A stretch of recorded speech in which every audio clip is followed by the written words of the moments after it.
break of maybe 10 minutes, or maybe 15 minutes, and just to stretch our legs, and we come back. So for now, please, I'd like to hear from anybody that's a volunteer, anybody that will tell us what stood out for him or her yesterday, or what you learned from watching the video or something. Thank you so much. The floor is open. Okay. I will say what stood out for me yesterday. Good morning to everyone. My name is King. Good morning, Mr. Kingsley. So what stood out for me yesterday was the manner in which to approach our clients or patient, as the case may be. I don't know if it's allowed to be, they are allowed to be called patient. Yes, of course. Okay. Yes. So the manner to approach them, sometimes you take slow steps, not sometimes, you just take slow steps and take it easy and make sure you don't start with them. And the way you place their hands on your hands to gain their trust, and it's very important. So I never thought about that. So the video yesterday gave me a lot of insight about that.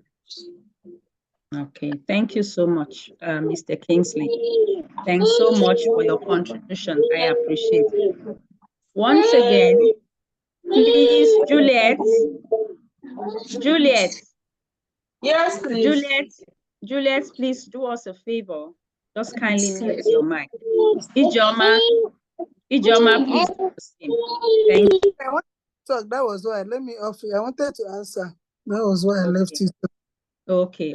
Thank you. Sorry about that. Please, I crave your indulgence. I'm coming, madam. Sorry, please. I crave your indulgence. All of us. I crave your indulgence. I am appealing and pleading, because we are working on this platform. We have we have 2 representatives as it used to be from BCC UK, and we have people. So please, I plead with you as much as possible. Try to ensure that you adhere to the rules. I've also appealed to the office. They should be handy. Anybody that disturbs us today, they should just mute the person and let's move. We can't allow one person to affect a whole lot of other people. So please, I'm pleading once again. Thank you so much. Madam Ugo, please, you can go ahead and respond. Thank you. Okay, ma'am. Good morning, everyone. Good morning, madam. There is something I thank God I joined this group. For us in medical profession, we feel that maybe because of maybe you read physio, medical lifestyle doctor, you have gotten all you need in care. Yeah. But when I joined this group yesterday, I've been working as a physiotherapist for 13 years. But I noticed one thing, that in caregiving, there's one key point. Patient matters, no matter how you feel. Whatever you can do to make that person connect with you, that is the most important thing. If it will take you to plead on that patient, pamper that patient, you need to buy patient's heart in anything you do as a caregiver, because that's the person that matters, not even you. Unless the person is trying to put you in danger. So I just learned this thing, that once you're coming to take care of someone, if you're a caregiver, you must be humble. You don't have choice. Wow, thank you so much. Oh, I'm so happy to hear this. Actually keeps me going in this caregiving business is when I hear very lovely feedbacks and beautiful feedbacks from the participants. It makes me believe that, yes, we can actually play our own little parts in different ways to ensure that we serve humanity. That's very correct. Thank you so much, Madam Ugeze. And I'm glad you've learned that.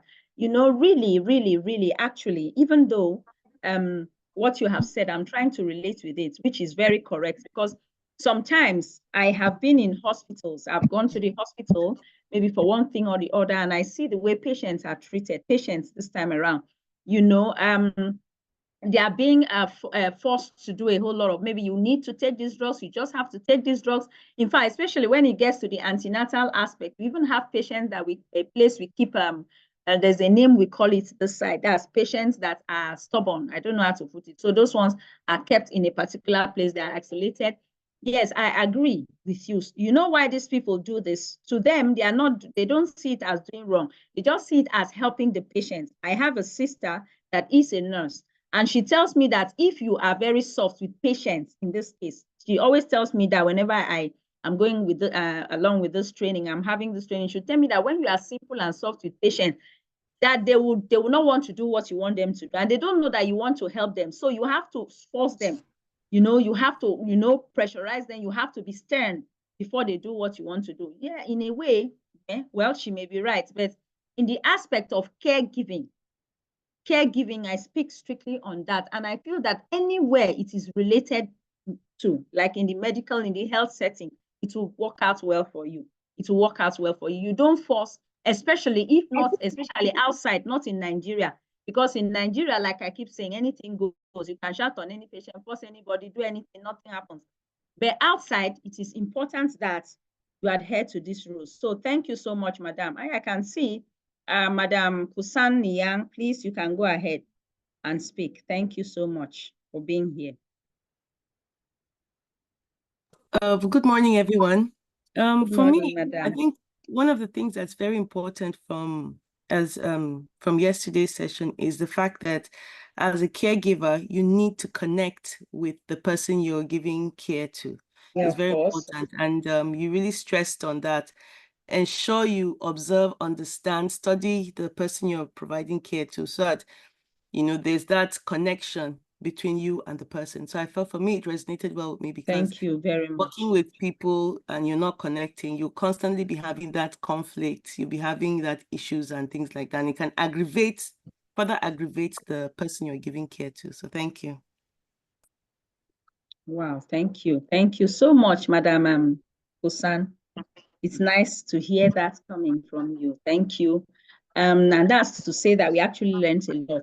Summarily, you are very correct from what you have said. If you don't connect, that is the correct word. If you don't connect with the person that you are actually giving care to, it will make your work, your job, difficult for you. That's the first, is what I want every caregiver to understand.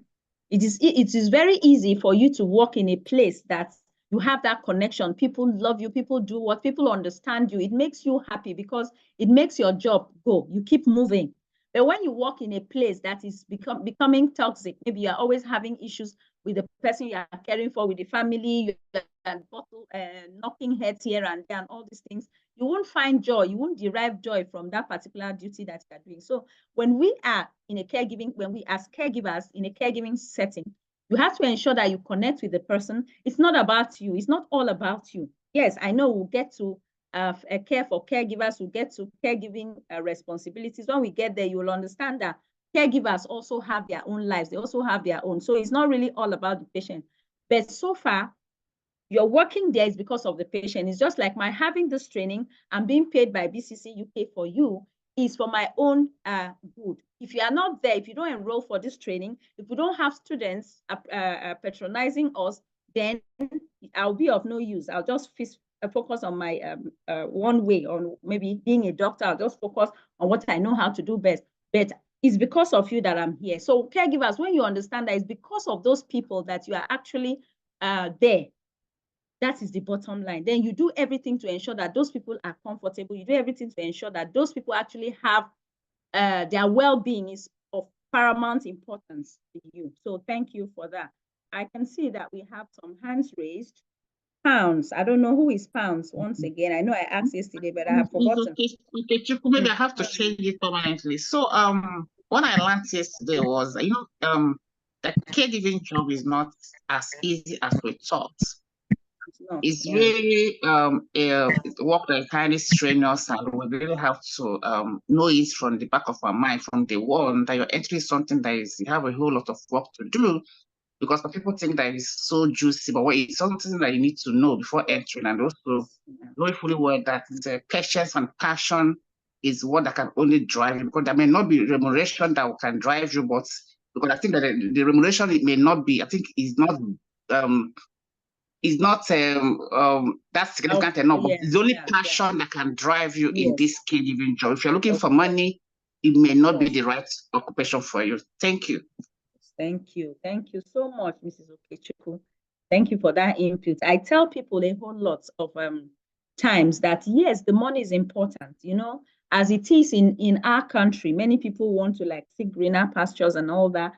But I want to tell you something, that in the midst, in a bid for you to do those things. You may lose, for you to really be particular about the greener pastures, about the money, you may lose the actual essence of your work in the field of serving humanity. So it is important. Yes, we need this money to put food on our tables, to take care of ourselves, take care of our families, yes. But at the same time, we should align it with the most important thing, which is you having that passion, you knowing what is right for you to do and doing it at all times. A caregiver must be patient, you must be compassionate, you must be empathetic. You must feel people's pain. If you're a hardened person, that maybe someone is feeling something, you cannot align with what the person is feeling, you don't even understand, you are not even interested, then you cannot be a caregiver, because automatically as a caregiver, there is a part of you that has aligned with that. Even if not with your clients, but with anybody, your attitude, your life changes forever once you step into being a caregiver, because if you had a different orientation, if you have had a different personality, you begin to go towards that direction. Anybody that deals with vulnerable people, that deals with the disabled, that deals with special needs children, that deals with children maybe that have autism, or that deals with people that actually have one challenge or the other, automatically your life is changed. That is, automatically there has to be a shift, a paradigm shift in your thinking, because you have to start feeling how people feel. You have to start understanding how important life is, how, all these things. So when you put all of them together, it helps you to really function effectively as a caregiver, bearing in mind that your most important duty is to see to the positive build and your clients' well-being should be of paramount importance to you. So thank you so much. So I took another hand, which is I think Miriam.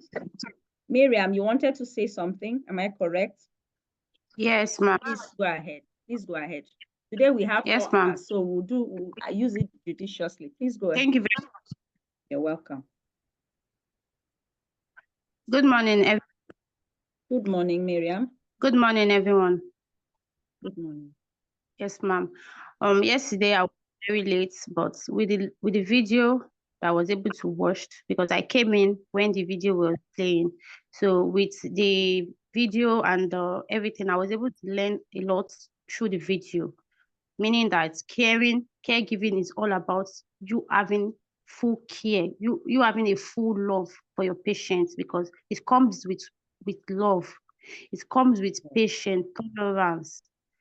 And another thing is, I also understand that you have to be patient while attending to your patients. And I also learned that some communication, like the right way to communicate with your patients. Yeah. I don't know if I'm using the right word, the right You're right. You're right. the right manners to talk to them. Even when you are tense, sometimes you just have to bring those tensions down and absorb whatever they are bringing to you. Wow, beautiful. Thank you so much, Miriam. I'm glad. I am happy. It's just like a mother that's it's just like a person that puts in a lot of work into something and you see positive feedback. It just gladdens you. In fact, it has just, this comment has just made my day. It has made today to just be a very beautiful day for me already, even as it stands. So thank you so much for all those things that we have learned. And I do trust that we'll put these things into practice. Remember I told you that our lessons always comprises the theoretical and the practical aspect. The last 3 days is going to be the practical. So these things we are talking about is just a run through. We are looking and listening to it theoretically. When we get to the practicals, which is always projected, you see that's when you really see the beauty of this training. So thank you so much for that contribution. And I think we still have Mr. Emmanuel too. Mr. Emmanuel, Inspector. Mr. Emmanuel, I keep saying Inspector across by your name. I don't know if you are really a police inspector or if that's just your name. I would like to know, out of curiosity anyway. Okay. Good morning, Mr. Emmanuel. Okay. Good morning, ma. Good morning, sir. Good morning. My name is Emmanuel. Father Inspector there is just my son name. It's just a son name. Okay. Right. Concerning yesterday, what I will say is that caregiving job is not for everybody. Everybody cannot do a caregiving job. That's true. Caregiving job is for those that have patience, those that have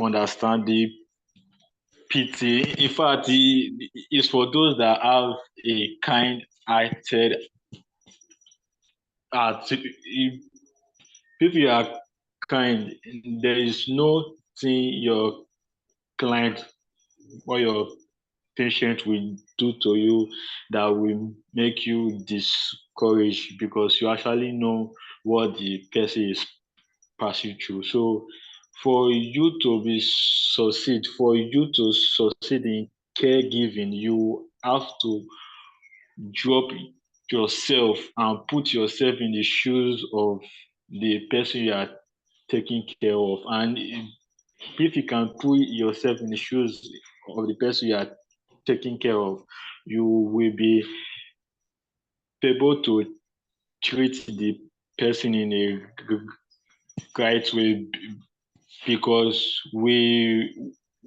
all want to be treated in the right way. So we also treat others in the right way. Thank you. Thank you so very much. Thank you. I really, really appreciate.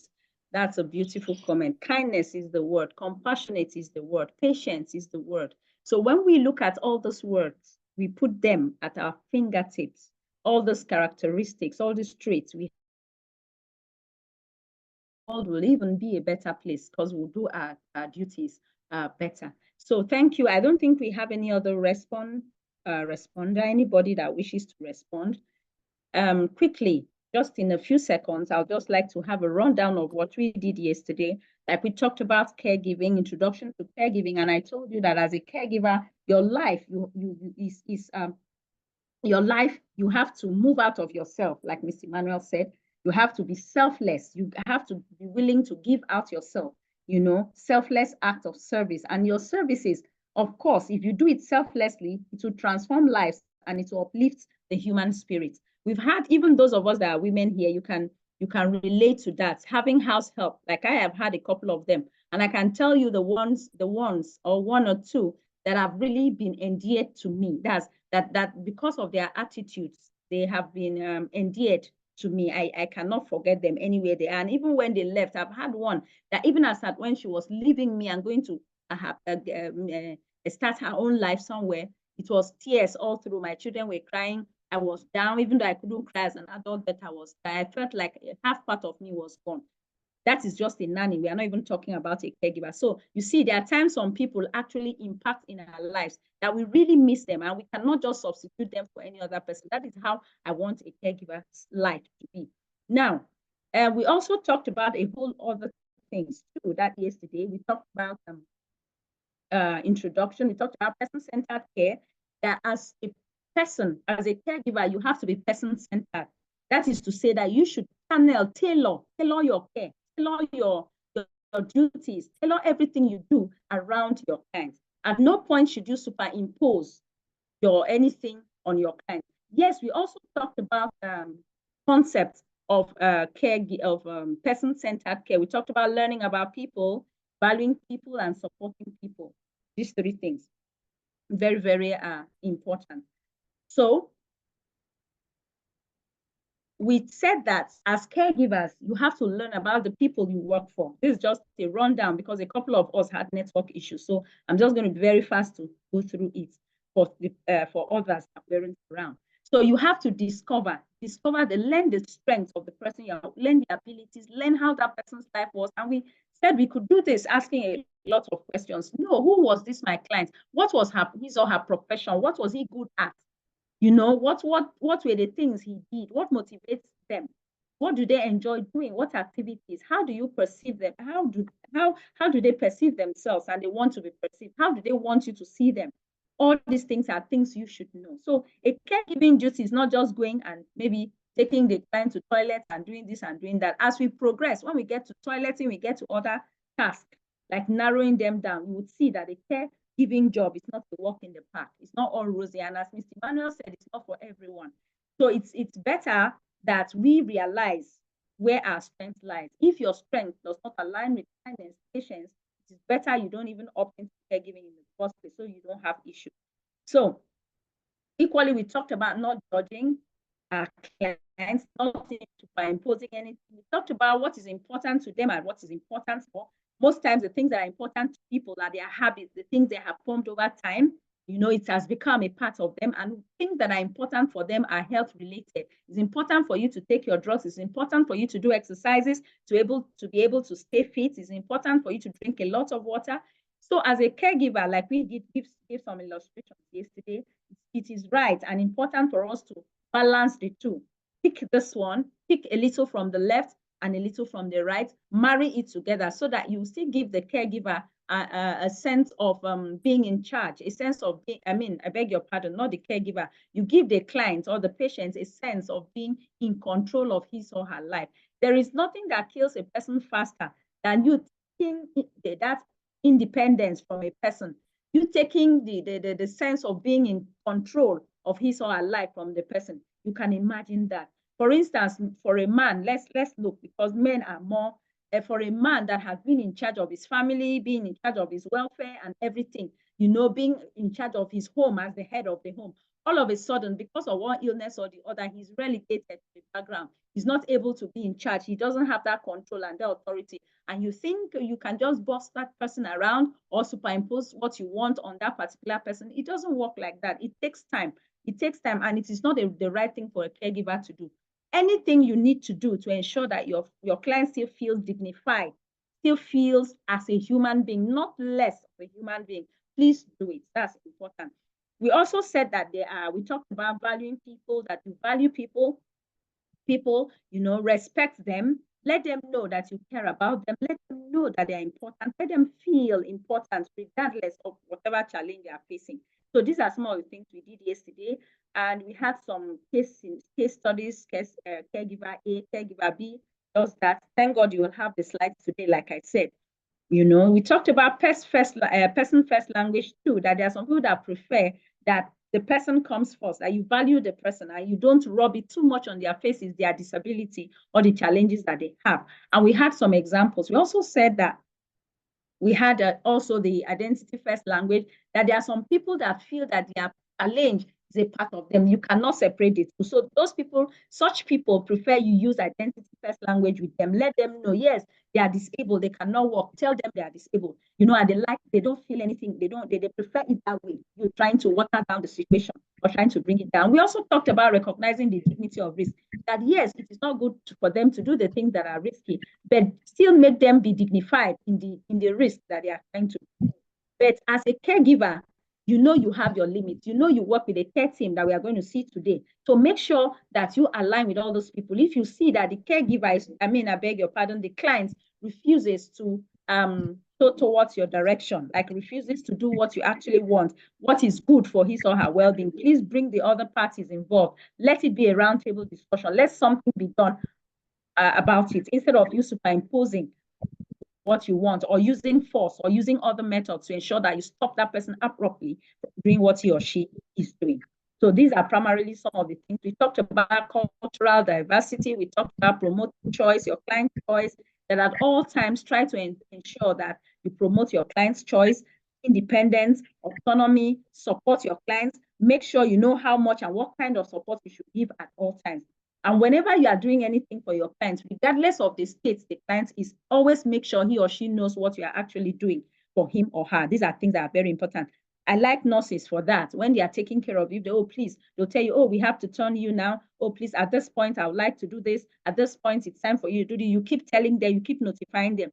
Then we talked about power over and power with. That power over involves you exercising your own authority, exercising your own decisions, what you want to do on your clients. You are not interested about how your client feels about that thing. That's exercising power over, exercising authority over, which is not good at all. It's not good for caregivers to do that, because you know human nature, it's tempting for you to try to insist that you want your own way to be because you want to help this person. Of course, we all know you want to help this person, but we have to be careful when we do these things. It's important that we exercise power with, that is working side by side with the person. Let the person make the decisions, explain what, how, and why. You know, talk with the person. How do you want this thing to be done? Would you like it this way? Or these are some alternatives. Would you prefer this or prefer? Work with. Power with means working with, supporting with, putting your hands together and working with that person, not you taking your own unilateral decisions and forcing by imposing your own decisions on your clients. Building healthy relationships, like Madam Kusan said, you know, we have to connect, healthy relationships, connection, connect with your clients, connect still in a professional level. When we go to professional boundaries, you understand why I'm saying that. Connection doesn't mean that you do certain things or go beyond certain limits. So we are going to learn that as we progress. Now, facilitating teamwork, tailor your care. We did all those things yesterday. We talked about communication too, that you do away with your biases. In caregiving, you may not really know, even as you are now on this platform, you may not know where God will eventually land you, who you are actually going to be attending to when you travel out, or even in Nigeria. You wouldn't know. You know, we don't know these things, but it's better you go with an open mind, with a clear mind, with all the things you have learned, with the skills and the tips and the tactics in your fingertips, so that you'll be able to align with any situation you find yourself. Sometimes most times do away with biases, because originally we have biases. You may be handling clients that are maybe lesbians, you know, maybe homosexuals, maybe different things. Oh, you are just open to a big world. So you don't know who you are going to take care of. So sometimes there are some of us that have certain biases. Oh, because you are this, you cannot work with this, or you don't want this, oh, this and that and that. All those biases are things that over the years we have built. They are part of us. So as caregivers, we neutralize those things and we move. We just move and do the best we can. Communication is very important. Listening effectively is very important. Listen with the intention to understand. If you don't understand, restate it in your own words. Oh, did you mean, please, did you mean I should get you a cup of water? Or did you mean I should do this? So the person will affirm and you'll be sure of what the person actually wants. Clarify, validate before you take any action. We talked about non-verbal expressions too, that most of these people cannot communicate. So they use more of non-verbal expressions, maybe their face in a contorted form, maybe squeezing their hands, shaking their legs, frowning, different things. So you have to be able to understand these different non-verbal expressions as a caregiver too. And you have to, at any point of your client expresses a particular feeling, maybe I'm feeling pain, so I'm doing this. You have to validate that particular situation. What do I mean by that? You have to say, oh, I can imagine it hurts so much. I can imagine how you feel. Let that person know that you understand how the person feels. So these are some of the things that we really that we did yesterday, and the video capped everything. That nobody is just difficult. Like I used to tell people, that you can't say a person is difficult. It's just that you have not been able to unlock you don't have the key to unlocking that person. That's what I tell people. There is nobody that is difficult. Some women say, my husband is too difficult, it's difficult to handle, is this, is that. I tell them, well, I don't know, but what I tell you is that if you have the right keys to unlock a door, then you will have access to doing anything you want to do. That's just it. So if you, as a caregiver, if you know the right things to do, you know how to get across, you do the things that make these clients happy, you put in your best, you feel that you align with what the person is passing through, I tell you the truth, the sky will not be your limit, it will be your starting point. So today, without wasting time, we want to go into what we have for today, which is clients and their rights. Now, it is important for us to note, like I said, that clients have rights. On this platform, we have, I think we have 1 or 2 legal luminaries on this platform. So if we are looking at the legal aspects. We are going to be looking at the legal aspects of caregiving as we progress. So right now, I'll need to know, like it's always my tradition, please, are we together? Have you been following me, or have I been talking to myself? I need to know before we progress. Following now. We are paying attention, ma'am. We are together. Thank you. So today we want to look at and their rights. Thank you so much. Okay. Now, for every caregiver, there's something I want you to understand. It is like a teacher. A teacher's note of lesson is very precious. Like I told you, I have been teaching for years before I stepped higher. You know, a teacher's note of lesson is like a Bible to a born-again Christian, or a Quran to a Muslim, to a staunch Muslim. So that is how it is. Clients and their rights, your service plan is what you hold dearly. That is to say, what do I mean by that? Your service plan is what guides you. All your duties, like it is here, it is a guide or a map of the care services a client's wants and needs. Before you actually get into the caregiving business, you are assigned to handle anybody. You are given what we call a care plan, a service plan. This is your plan. I mean, this is your service plan. This is what you do. You are going to be working with Mr. Peter. Mr. Peter needs this. He needs help with mobility issues. He has this issue challenge and this and that and that and this. Everything is spelled out. In an assisted living facility, the document is called a negotiated service plan. So it's given different names depending on the setting. In this, it contains what task the client wants and needs support with, who would support them, and with each task, with what kind of task, how and when the client wants the task to be done. All these are contained in your service plan. So now, caregivers have their, I beg your pardon, clients have their rights. Clients, if you hear me, you can hear me say clients, you can hear me say residents, you can hear me say patients, whichever one can be used interchangeably. So anytime you hear it come out of my mouth, understand that I mean one and the same thing. So clients and their rights in caregiving. As caregivers, it's essential that we have a deep understanding and unwavering commitment to upholding the rights of our clients. If we are working with someone, we should have that commitment. Commitment means an effort, something that you put in effort to do. You have to be committed to upholding the rights of your client. Know that this, my client, has rights and I have to uphold my client. These individuals, remember that they are entrusting you with their well-being, with their lives, and you have a moral and professional obligation to ensure that their dignity, I keep hammering this dignity. There is a reason I keep talking about dignity, because we've had over the years in the groups I belong to, my relationships with maybe caregivers, and in the course of my trainings, I have seen and heard so many things. You know, there are times that caregivers ill-treat this patient, this client. They maltreat them, they treat them anyhow, and they kill their self-esteem.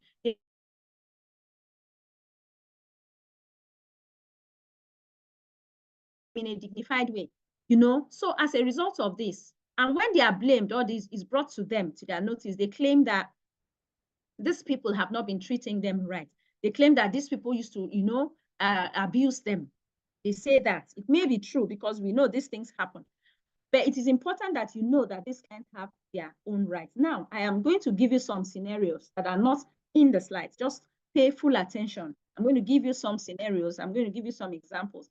For instance, these are some relatable examples that will make you better understand what I mean by client's rights. Now, Mrs. Johnson is an 82-year-old woman that is living with dementia. I like talking about dementia because even as you are a caregiver, there is an area of caregiving that is very, how do I put it? That we don't really have many caregivers in that particular field. So if you are now on this training as a general caregiver, so not only dementia, any other challenge that a person has, you can be a caregiver. But like dementia is something that it's really in the increase. It affects most of the people we actually have to render help to. Half of them, or even a quarter or half of them, are dementia related. You know, so that's why I keep talking about dementia. And we have specialists, even in the caregiving field. We have an area of specialization, which is dementia care.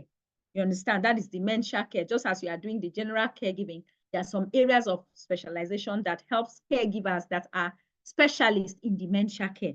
You know, that's a different ballgame entirely. BCC UK, we run that training.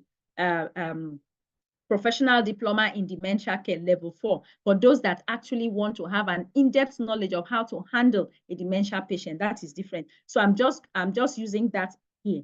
Even as her cognitive abilities decline, this 82-year-old woman, she has the right to make her own decisions about her daily routine, her preferred activities, her end-of-life wishes, like the hospice care home.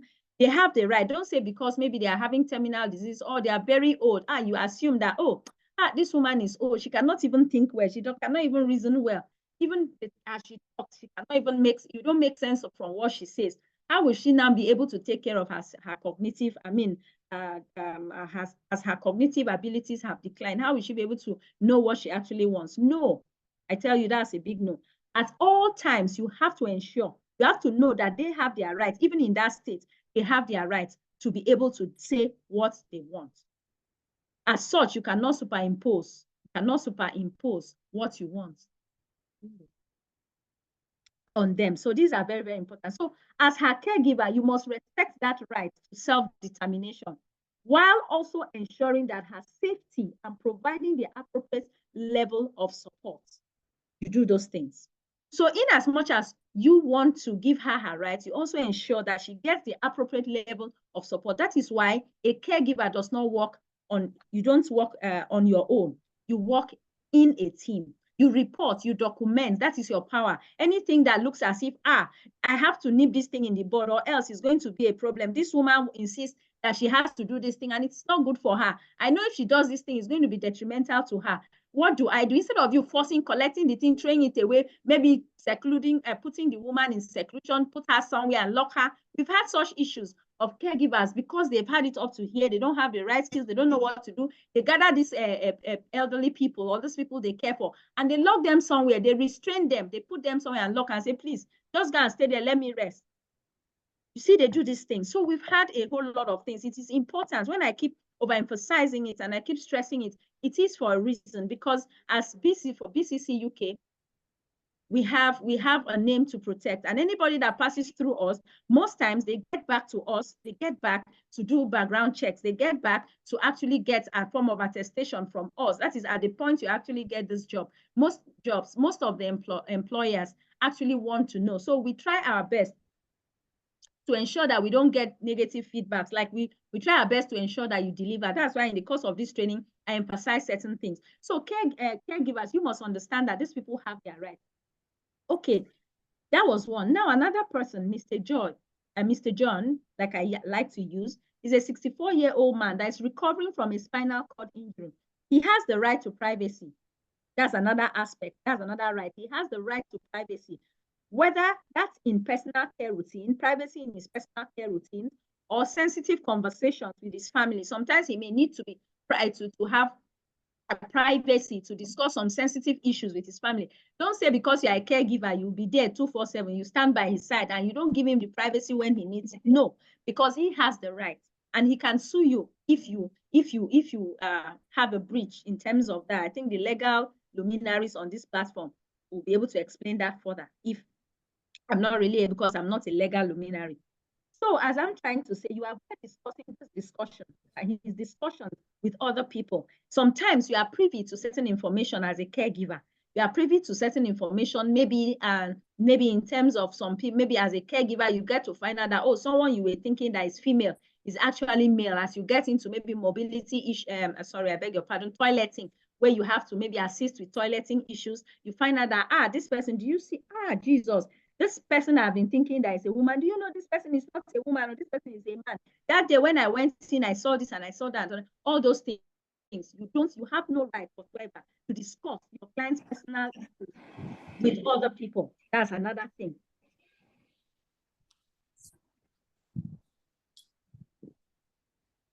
Without their consent.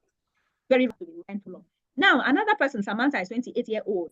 She's 28 years with an intellectual disability. She has the same rights as any other adult, including the right to be free from exploitation, because she has intellectual disability. Maybe she has issues with being able to reason and decipher certain things. You use that as an opportunity to maybe extort, to exploit. Say, okay, I know she cannot reason. She cannot even remember that she actually sent me to get something with #1 million, and I can just buy something. You exploit financially, exploit in any way possible.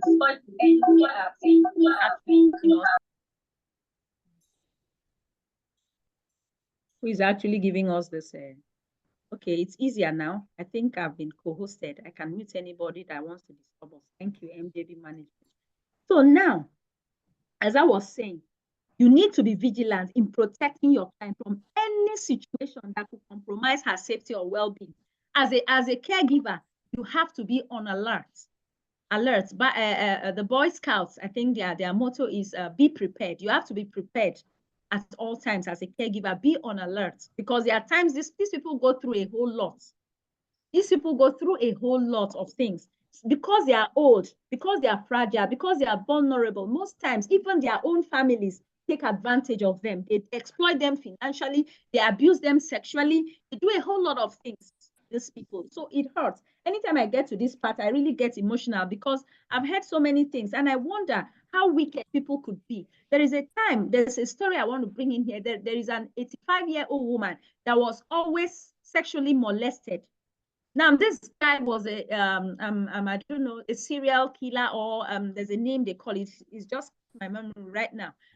You know, that goes to this elderly woman and sexually exploits her, like sexually abuses her. That's the word, sexual abuse on this woman. And the children of this woman did not even take note. The person that could even decipher this and bring it to the notice was the caregiver, because she's observed that any time has got to do with toileting, maybe taking care of this woman, maybe cleaning her. Some of your services may extend to the point of you and maybe giving perennial care.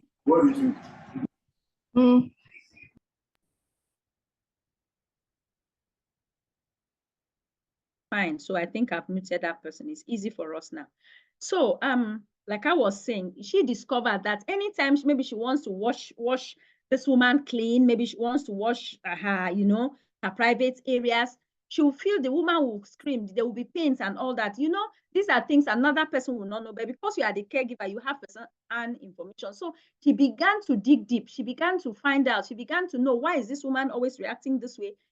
She did all her necessary checks, only to discover that after much investigation, it was discovered that this is what always happens to the woman intermittently. When it is that time, the person sneaks in and does those things. So what am I saying? As a caregiver, your duty doesn't only end in you maybe trying to say, you have to take your drugs, you do this. No, it gets emotional, it extends, because you are dealing with a human being. And because you are dealing with a human being, you have to go all out to ensure that person's safety, that person's well-being, and every other thing concerning the person. So now we want to look at it. Before we move further, I want you to understand the difference between clients and residents. They can be used interchangeably, but they are not the same. Now, a client typically refers to someone who is receiving care or service on a more temporary or intermittent basis. It's not permanent. It's maybe occasionally, intermittently. That person, clients may live independently in the community and receive in-home care. Maybe intermittently, you go to the house, the caregiver goes home and attends to the clients, and so on and so forth. You understand?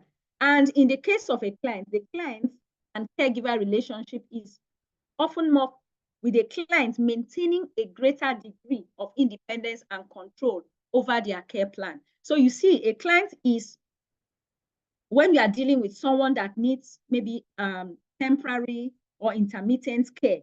It's not permanent. It's not a stretch. It's not a terminal illness that the person is there. So that is a client, And clients generally have more flexibility in choosing their caregivers. As clients, they have the right to choose their caregivers. Maybe you come and you don't do the things aligning with them. Just before you know, they have the right to say, no, we don't need this person. Please, can we have a change and all that? So clients generally have more flexibility in choosing their caregivers, and they can terminate services if they are unsatisfied. That's another thing that is very important.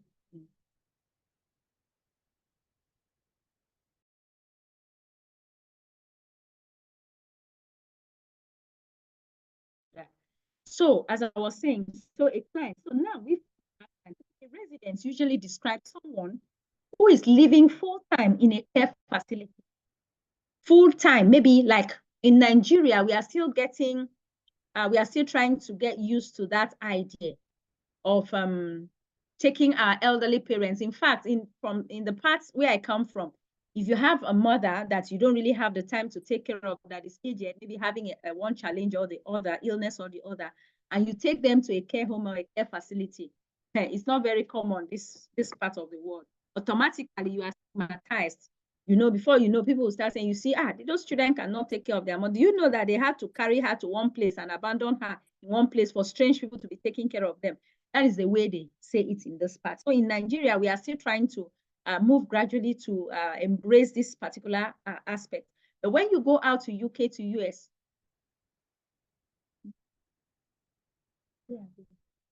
okay, so when you get to UK, US, all those places, these things are very, very normal things. We have care homes, we have care institutions. The government actually spends money, they take care of them, they take very good care of them, even more than other people. They are very particular about the aged, about those people that are vulnerable. They do a whole lot of things for them. So it's very easy for you to be sued if you don't align with the terms and conditions. Very, very easy. So residents are people that usually have live full-time in a care facility, maybe such as assisted living community, a nursing home, or a group home. And residents often have higher levels of need and require more, because of that word more, M-O-R-E, more comprehensive around care and support. So you see, there's a difference between the two. They need more care, more support around the clock. And then the resident-caregiver relationship tends to be more long-term and institutionalized, with the care facility taking on a greater degree of responsibility for the individual's well-being. So there are slight differences. But however, the key differences come down to a few things. Living arrangement.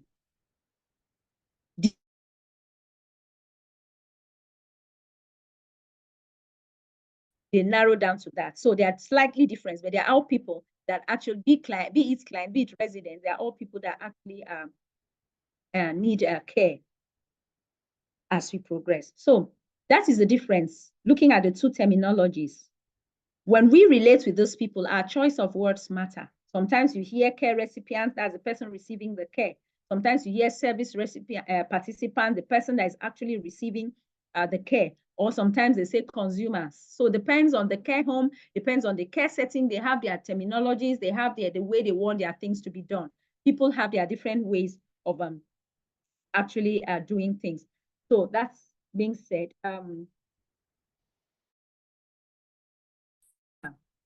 that being said, let's delve into care settings. We have different care settings like we talked about, different care homes. Now, most people prefer to live and grow old in their own homes and communities. Like I had my grandmother, she preferred to be in her home. Even I pleaded with her as much as possible for me to move her to my house. She refused. She wants to be in her own environment. So there are some people that are already stereotyped that way. They don't like to go away. So clients can receive assistance from caregivers, home care aides or caregivers or personal aides in many different settings. It could be in their individual houses. I'm trying to let you know, because as a caregiver that is going to relocate, maybe you want to relocate, or a caregiver in Nigeria, you have to understand that your services could be needed not only in a facility, it could be in a home, in a person's house, in a living home. So it could be in the individuals in your client's home or apartment. It could be in an adult family home. It could be in an assisted living facility or an enhanced services facility. It could be in any of those places. So you have to have a prepared mind, towards any of those settings that you find yourself. And also we talked about care teams too, or rather we are going to look at care teams. Who are the people that make up a care team? A person's care team is not only made up of a caregiver. We have other people too in the care team.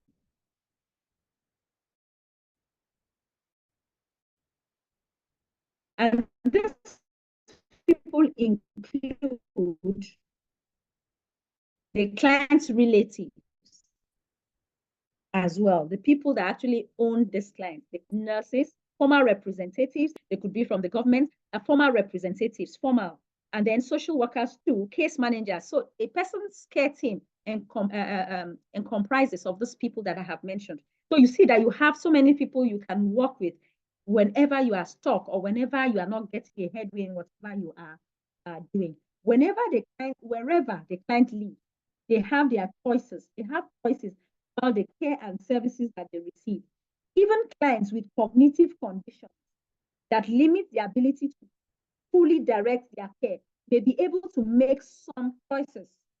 So the goal of the person-centered care term that we have from the start is to support the client's independence and respect their preferences. Do not forget, we cannot overflock, we cannot overemphasize those points for you to respect the client's preferences. Okay, so now we want to look at some of the other rights that the client has. But before we look at those rights, I'm going to be spending time to talk about these things because it is important for us to understand this particular point. Now, I want to once again remind us that when it is 12 o'clock, that we would have a short break, because today I wouldn't want you to sit at a stretch the way today we have 4 hours. We are ending by 2. So I wouldn't want us to just sit the way yesterday was, because we had 3 hours and we didn't start on time. So please just bear that in mind. So now we are going to look at this client's rights in details. But like it is not in my character, I don't like to talk too much for a stretch without hearing from people, you know, without finding out whether you have any question. I'm still looking at the chat box. I haven't seen any questions so far, but I'd like to pause and ask if we are all together. If you can hear me, or if you have any question or any contribution, please do contribute before I delve into this aspect, because I'm going to be touching them one by one so that you'll understand briefly what this talks about. So do we have any question, please? Are we together, please? Yes, we're together. We can hear you so well. Okay. So, but thank you so much. The lovely voices, the female sweet voices that I've heard. And I've heard the male voices. I don't know if our men have just dropped their systems and they are out of this. Okay, okay. The men, I need to hear. I don't want to be gender sensitive here because I'm a woman. I need to hear. Someone is saying, okay, thank you. One man is still here. One man is still here. Thank you, sir. I've not heard the other men. Okay, Madam Joy, you are saying that you can't see my screen. I don't know if I was previously or now. Madam Joy. Yes, I can't see the screen. Why? Please, every other person, can you see my screen? Yes. Oh, Madam Joy, I don't know. That should be coming from your. No problem. Please, can you just log out and log in again? Maybe you should log out and log in again. Maybe you should and slide. see, because every other person can see. Okay. Okay, thank you so much. So, do we have any questions, please? So far, is there anything that you didn't understand, or maybe you need me to throw more light before we delve into this aspect, please? This is the time for anyone to ask any question. And I know we have a legal luminary with us, so if there's anything you want to know as regards the legal aspects that I have not explained, please throw the question and I'll direct it to the legal luminary in our. Okay. Okay, so, for now, no question yet. Okay, all right. So if there is any, and maybe I'm still talking because I like talking. That's one aspect of me. I like talking a lot, but I am trying to see how to. I talk, and I talk without breaking. Yeah, that's what my mother used to tell me, that I talk without breaking. Maybe because I've taught for a long time and I'm just used to talking. So at any point that you want to ask a question and I'm not just breaking, I'm still talking, kindly just drop it in the chat box. Intermittently, I'll go there and see, and I'll pause to answer your questions. Thank you. So let's go ahead. Clients' rights, like we said that our clients they have lots of rights. They have their own rights. Now, number one, they have freedom from abuse and neglect. They have that freedom. Clients have the right to live free from abuse. Sadly, vulnerable adults are often the victims of abuse. We find out that in this our wicked world, there's wicked people still exist. And because they are wicked in their nature, they attack those people that are vulnerable. They know that they cannot attack you and I, that are maybe, that will put up a resistance. They look for those people that are vulnerable. They look for those people that may not necessarily be able to fight back. They look for those people that life has happened to. Let me use that word. Those people that life has happened to, they look for those people. So that is just the problem. These people are often abused and often neglected. And I'm using this platform to plead and to crave your indulgence. Like we have 21 participants for this training right now. And to beg you that please, I know it's not done here. We don't do it here because we are already distinguished professionals. But what happens in our society is that lots of elderly people are being treated anyhow. This neglect is not even abuse coming from outside. Sometimes it's from their very family. They are being abused. They are being neglected. They are being tortured. I have had settings, I've had situations whereby it doesn't happen. Anytime I travel out, maybe to UK or to US, maybe to visit family, to do 1 or 2 transactions, businesses that I have to do there. I don't really see it common in that part of the world. But in Nigeria that I come from, especially in this my own part, we are prone to neglecting elderly people. You know, we say when someone is old, maybe the person has dementia, the person has one challenge or the other, a certain set of people stigmatize them. And the next thing they say, they are witches. Oh, they said, no, you don't have to attend to them. In fact, you don't have to give them food. You don't have to take care of them because, they are witches. Or if you do that, they are just going to kill you. Well, I'm not here to talk about the religious aspect of it because we all have the different beliefs, and I respect that. But I'm using this opportunity to plead that, please, if you still have your elderly mother with you, you still have your elderly father with you, you still have people around you that are elderly, please, after this training, that's why I say after this training, at the end of this 1 month, there's going to be a paradigm shift in your thinking, in maybe your perspectives towards certain things. If you have elderly people that you have not really looked out for, you've not reached out for, please seize this opportunity to look out for them. Don't neglect them. Give them what they need. Because what we should understand is that eventually we may need this care. Eventually, someday we may need this care. We may need a caregiver. Now we may be caregivers, but someday we may be the ones to need caregivers. So it's just it's just a talk of what goes around comes around. So please, we shouldn't neglect them.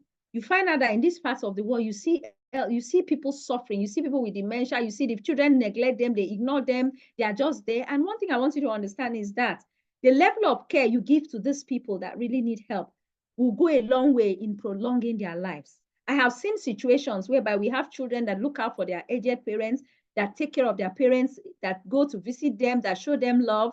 It has prolonged their life compared with the ones that they just neglect. The children don't, maybe just call them once in a while or abandon them, that they are witches, don't even care, don't take anything to them. They die faster. I tell you the truth. Most of the people that have died have not died because of the illness they have. No, they have died because of lack of care, because of neglect, because of abuse, because of regrets, because of so many things that gets to them when they are in that state. And they just feel that the best thing is to end it all. And when their mind is stereotyped like that, it speeds up their will to leave the earth, to just die and just go. So it is important that we handle that aspect. So self-determination too, the loss of home, work, strength, and functions can limit a person's sense of freedom and independence. You see, when they are having this challenge, it limits their independence. Naturally, it does. So a client's well-being and quality of life depends on them continuing to make these decisions about their daily lives. That's why I say that you taking a person, you cutting the control, the power that a person has over his or her life will not help the person's well-being. So understand that that clients have the right to self-determination. They have the right to determine, to chart the course of their lives. You are only there to support them. You are only there to oversee. You are only there to gently lean on them for them to move. Gently lean on them for them to move. Let them move, but they need your support. So you gently give them that support to the extent that they need it. But they are the ones moving, but you are gently supporting them and encouraging them to move. That's the duty of a caregiver. So all clients have the right to control their lives, to direct their own service, like I said. They have the right to refuse treatments, medications, or services. That's another important part. Do not force. In Nigeria, anything goes. I keep saying this thing. Don't force anybody to take medication. Don't force anybody to do this. If the person refuses and the medication is for the person's own good, follow due process. Follow due process, document it, work with the care team, look for other alternatives. At the end of the day, I tell you the truth, if you connect with anybody, there is no reason on the surface of the earth that the person will pose as a problem. So when you are determined to do this work of a caregiver, you have to spread your tentacles. You have to go, sometimes you have to exceed. It's just like a teacher. A teacher is often advised to exceed limits. You have to connect with the children. It's not just you opening your lesson note and standing and talking Genesis to Revelation. No, you have to build connection with those children, because when you connect with them, they tell you their very inner self. They tell you the things they don't tell their parents. They tell you the things you just walk into their lives, play their age, be their age, understand where they are coming from, And if you do that and they know that you truly love them and you have their interests at heart, I tell you the truth, that's the best way you can get a child.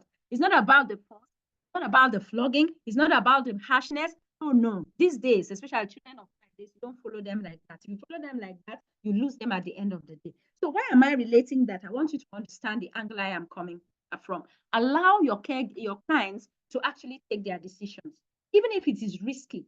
Allow them discuss with the people that matter.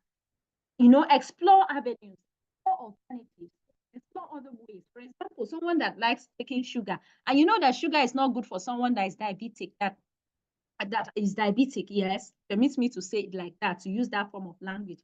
You can explore, because why that person actually needs sugar is perhaps the mouth is bitter.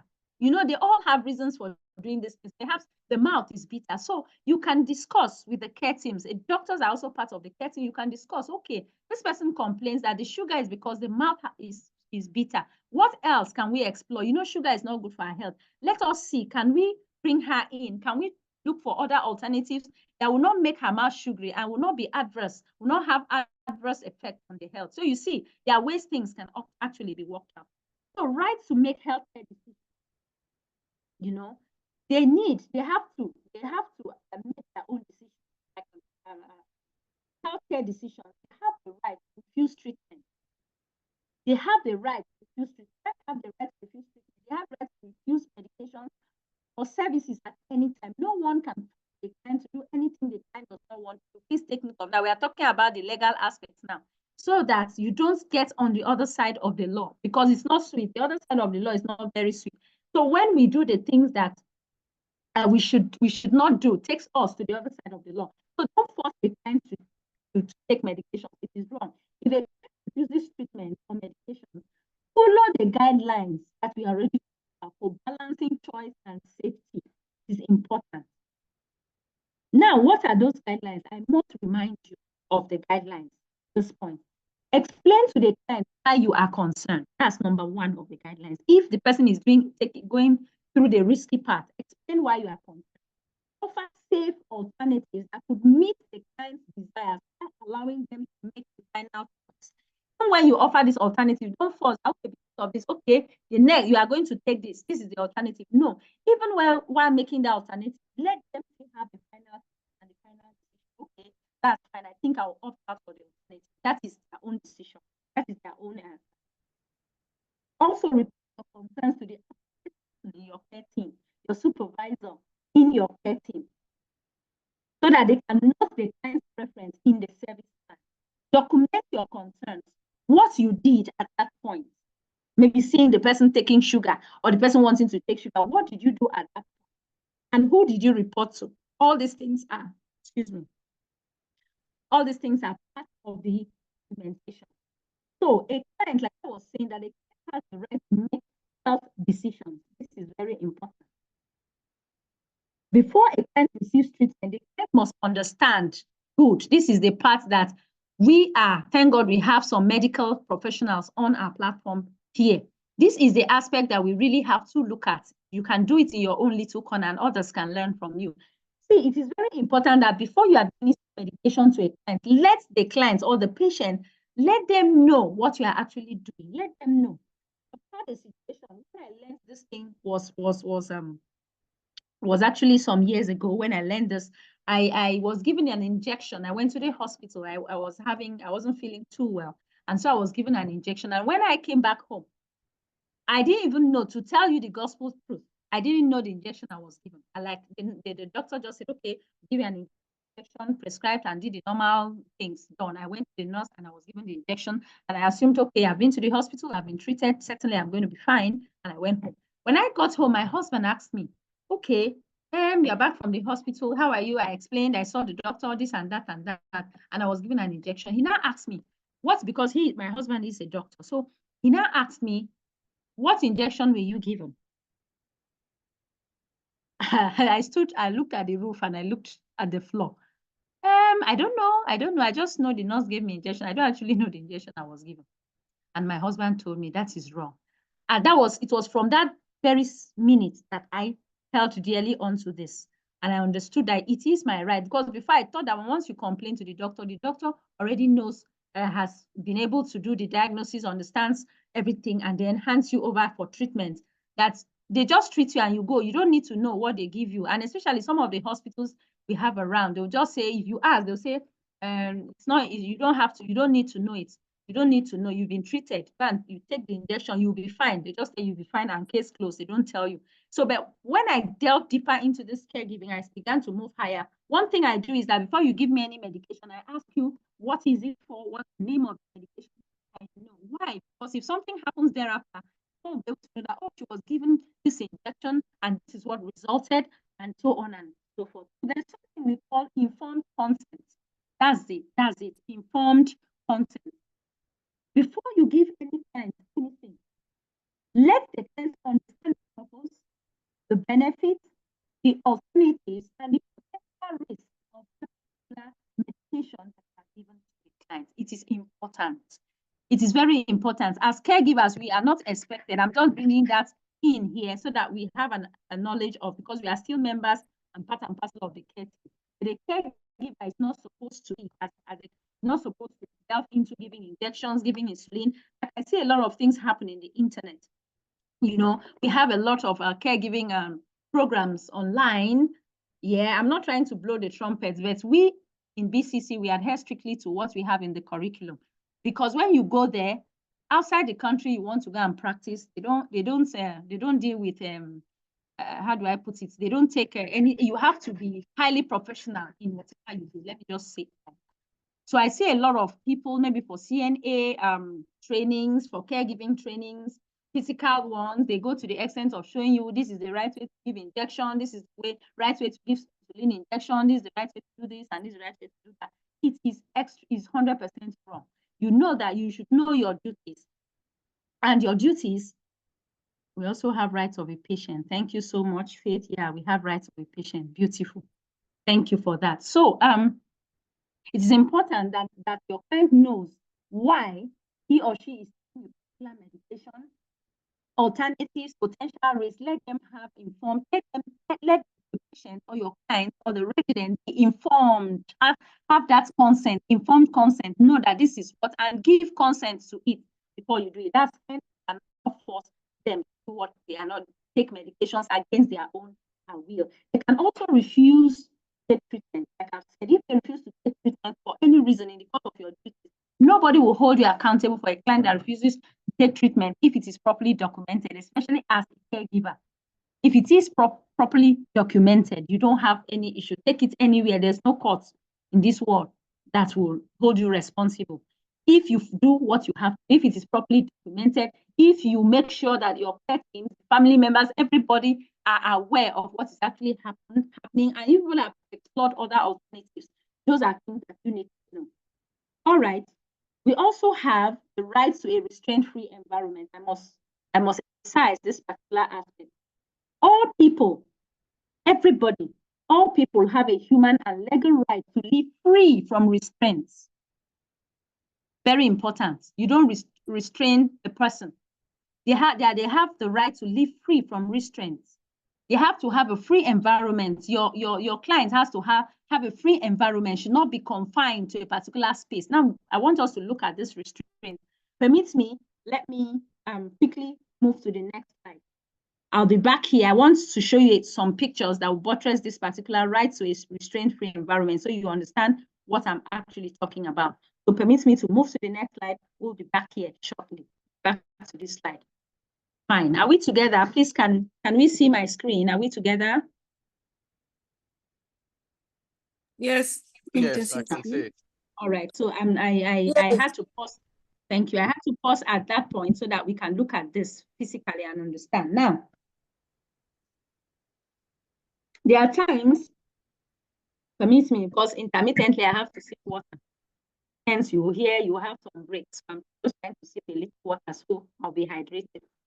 So now, a restraint-free environment.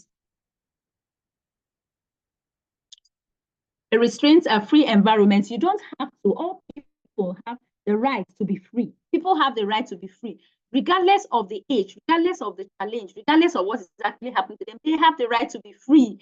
Do not at any point as a caregiver, like I said, Do not want to please yourself to displease your clients.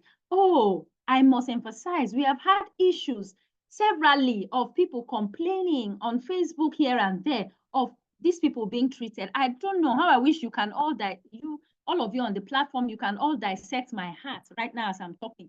You'll be able to understand how passionate I am about this, because sometimes people by nature, some people just want to be free. You know, so if they are not trained, since everyone is looking for greener pastures, they want to migrate, and the easiest way to migrate is through the health route. Yes, we understand these things, but not only about migration, even in your immediate environment. Do not say, this old woman is disturbing me too much. Let me give her this drug, or let me make her sleep for a long time. Some mothers do that. Some mothers that didn't really pass through labor pains, because any mother that has passed through labor pains will not gamble with his or her child. That's just why I'm saying this. So those that gamble with their children are those that did not feel labor pains. Maybe they didn't even, I don't understand. They didn't go through labor. The children just fell on their laps. You know, so they do this thing. Sometimes you see a mother just to be free because she wants to go out. There's an issue of a mother on Facebook some time ago that left her children because she wanted to go out. Like the husband was not around, she wanted to have a nice time, and she left the children. She locked them in the house. She locked them in the house and left them. She locked them, took away the key. That is restraint. She confined them and locked them. Why? Because she wanted to be free. In this case, she wanted to be free. And then she was actually free, yes. She went out and did whatever she wanted to do. But before she came back, it was a story for another day.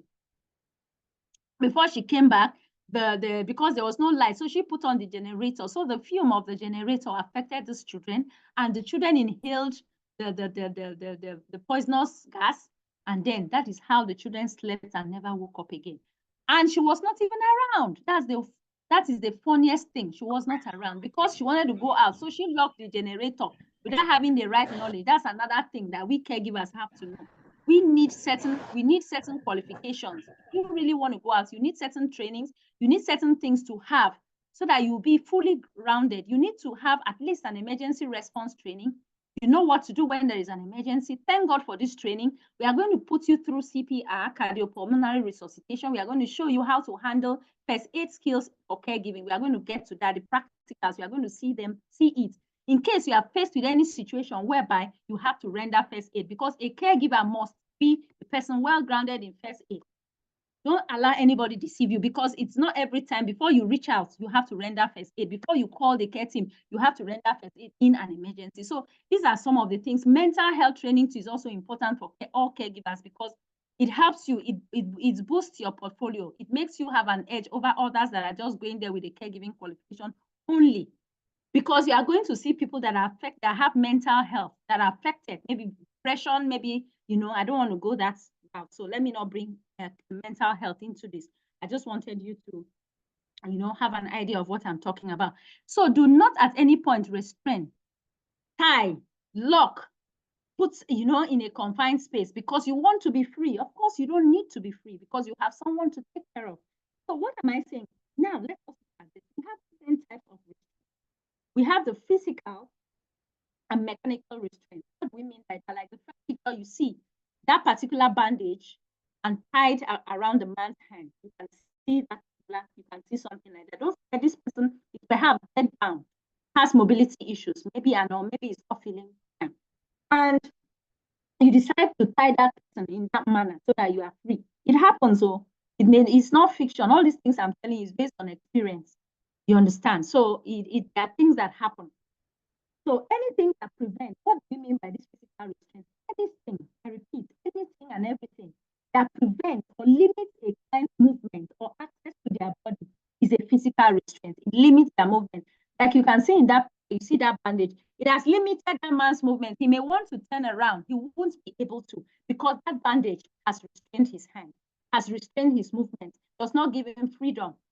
That is it. So physical restraint is anything, you understand, that prevents a person from moving or gives someone access to their body is a physical restraint.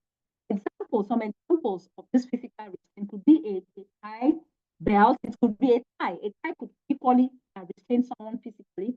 A belt, a vest, whatever that is used to keep a client from getting out of bed or a chair. These are restraints. clothing that a client cannot independently remove. That will shock you, but that's true.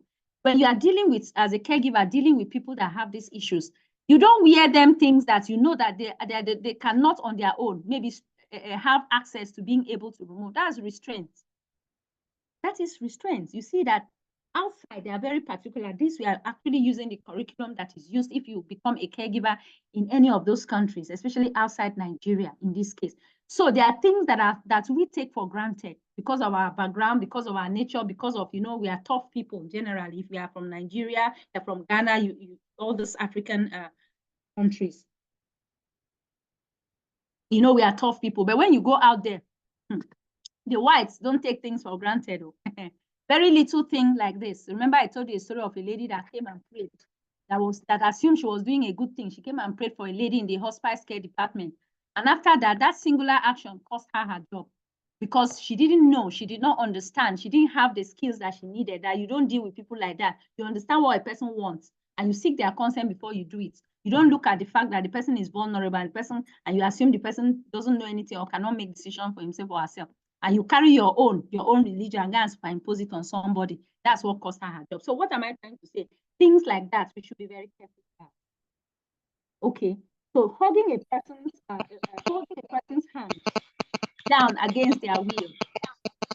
Sometimes you want to restrain someone, don't move. Maybe you are standing with a person and the person wants to leave you. Let me give you a layman's example. The person wants to leave you, maybe like your child wants to go somewhere, and you don't want that your child to actually go and embrace that person. You hold the child's hand and pull it down. You are restraining that child. You are not allowing the child to be free. No, that's restraint. So I'm not saying it's bad to do that, a mother and a child, but I'm making you understand what I mean by restraint. So anything like that. Okay, let us see who is actually disturbing us. Okay, Emmanuel, mute yourself and allow us to continue. Thank you. So, as I was trying to say before that, so there are different types of restraint. We also have physical restraints. We talked about the physical one. Any attempt for you to use maybe belts, whatever to hold the person down is physical restraint. Then we have the chemical restraint as well, like you can see the drugs there.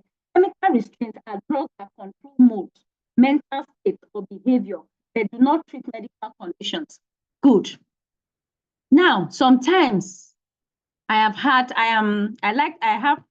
have a lot of examples I give when I teach, because I'm a person that, by the grace of God, I have a broad range of exposure. I've been exposed. Any setting you put it, I've attained certain heights, I've had certain qualifications. I like to diversify. So you see me, I can just move into the early childhood. I get everything I need, move into this, move into that. So I have a whole lot of qualifications. So, and besides, I have seen so many things with my naked eyes, and I've heard. So I try to relate them whenever I'm having trainings. I've had some mothers that when the children disturb too much, they say, okay, get me that, there's this drug. Oh, I'm trying to remember. There's this drug that makes children to sleep. Bring it. They'll just get a drug that makes children to sleep, that makes them drowsy, to sleep. Maybe the children are disturbing and they're shouting, don't go there, sit down, do this and do that. And they are tired. You know, mothers, we know how. God bless all mothers as well as fathers too. You know, so they want to be free. They just go and give drugs to their children so that the children can sleep off. And you don't care. That drug is not treating anything. It's only just helping you to be free. And you forget that that is against the law. If it is outside and it is discovered that you give your children sleeping drugs so that they can sleep for you to be free, you will understand what it means to do that. So why am I bringing this in? Chemical restraints are actually drugs that control mood, mental state, or behavior. They are drugs that do not treat medical conditions. Any medication or substance, even if it's prescribed by a doctor, be a chemical restraint. Even if the drug is prescribed, like sleeping drugs, there are times, oh, I'm trying to remember those drugs. Maybe any mother on this platform can help me. It has just jumped out of my head right now. But that particular drug is given. Hello, Ma. Is it Cypric Gold? Thank you. Thank you. You are beautiful. Thank you. Thank you so much. Thank you. It is Cypric Gold. That particular medicine, even as an adult, if you take it, like me, if I take it like I want to rest, there's a way it alters your I don't know how to put it. It alters your brain. Let me, I don't know which other word I can use. Beautiful. Cypri Gold, Puritan, too. Thank you. Imutia, thank you for that. I don't know if I pronounced your name well. I had a student, Imutia, Ikiwin, something like that, Ikiwin, I don't know, but that's why I like that your Imutia name. Immediately I saw Imutia, I remember the student I taught some years ago. So I don't know. I used to call her Imutia, but the mother has tried to correct me a couple of times. I'm still not able to pronounce that name well. So pardon me if I'm not pronouncing it well. So Puritan is another one. Cypri Gold is another one. We have a couple of them. We have so many drugs that can. So you may decide to say this. There are some caregivers that do it. So it is not strange. They may say this old woman is disturbing my peace. This woman, she's disturbing me. By this time I need to be eating. By this time I should have finished everything I was supposed to do. I have clothes to wash. I have things to do. She's just in front. Oh yeah, you go and force that syrup down the woman's throat so that the woman has to hey. That is against the law because that is chemical restraint. You have made her to sleep. You are making her to act in the way that naturally and normally she's not acting against her will. So that is chemical restraint. So it could be drugs because these are actually drugs that are actually prescribed for different things. But when you take them for another purpose other than the one that is prescribed, it becomes a chemical restraint for these people without proper monitoring. You just decide to give the drugs and that. And sometimes even in large doses. So when these drugs are prescribed, yes, they are prescribed, but when they are not compensation for its use, you now decide to use it. And when you give in too large doses, sometimes people give larger than the normal dose, so that maybe if they say give small, let the person sleep, you extend the dose so that the person can sleep 3 hours. And so that you'll be free. The freedom you so wish you'll be free, which is not good at the end of the day. Without appropriate or enough monitoring. So this is chemical restraint. So we want to look at the other type of restraint, which is involuntary seclusion. There is another type of restraint, which is involuntary seclusion. Now, what do we mean by involuntary seclusion? Another word is isolation, if you don't want to use isolation. Now, isolation is when barriers confine a person to a specific space against their will. Barriers.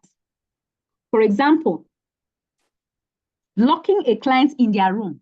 Sometimes we do it, even mothers, maybe your child is, you say, come on, get into that room, quickly. Get into that room and you lock the door. Stay in that room until I'm ready to see you. That is involuntary seclusion because the child does not want to be there.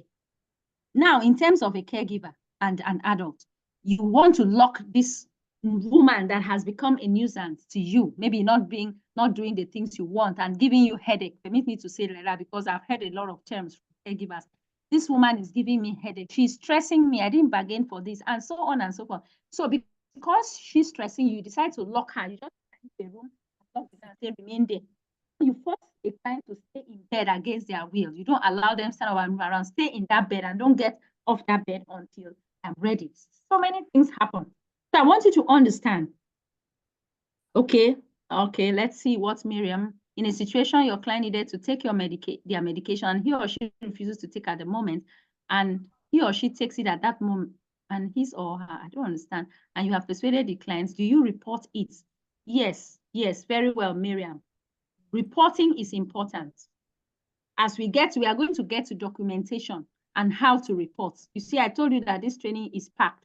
So when we get to documentation, you will see that it's important. Any challenge, anything as little as that poses as a challenge, maybe you wanted to give the drug this time and the client is not ready, and you use all the skills within your disposal, maybe you are not able, or even you use the skills within your disposal and eventually the person accepts to take the drugs and everything, it is important that you document because that is a sign of you having such situations subsequently. So it's better you nip it in the bud, something be done about it. But what I must tell you is that it's not all cases that are actually taken very seriously. Sometimes somebody may not be in the mood, maybe just does that today, but subsequently you don't see it as a pattern that the person behaves. So in such a situation, it's not very, it doesn't give cause for alarm or cause for concern at that point.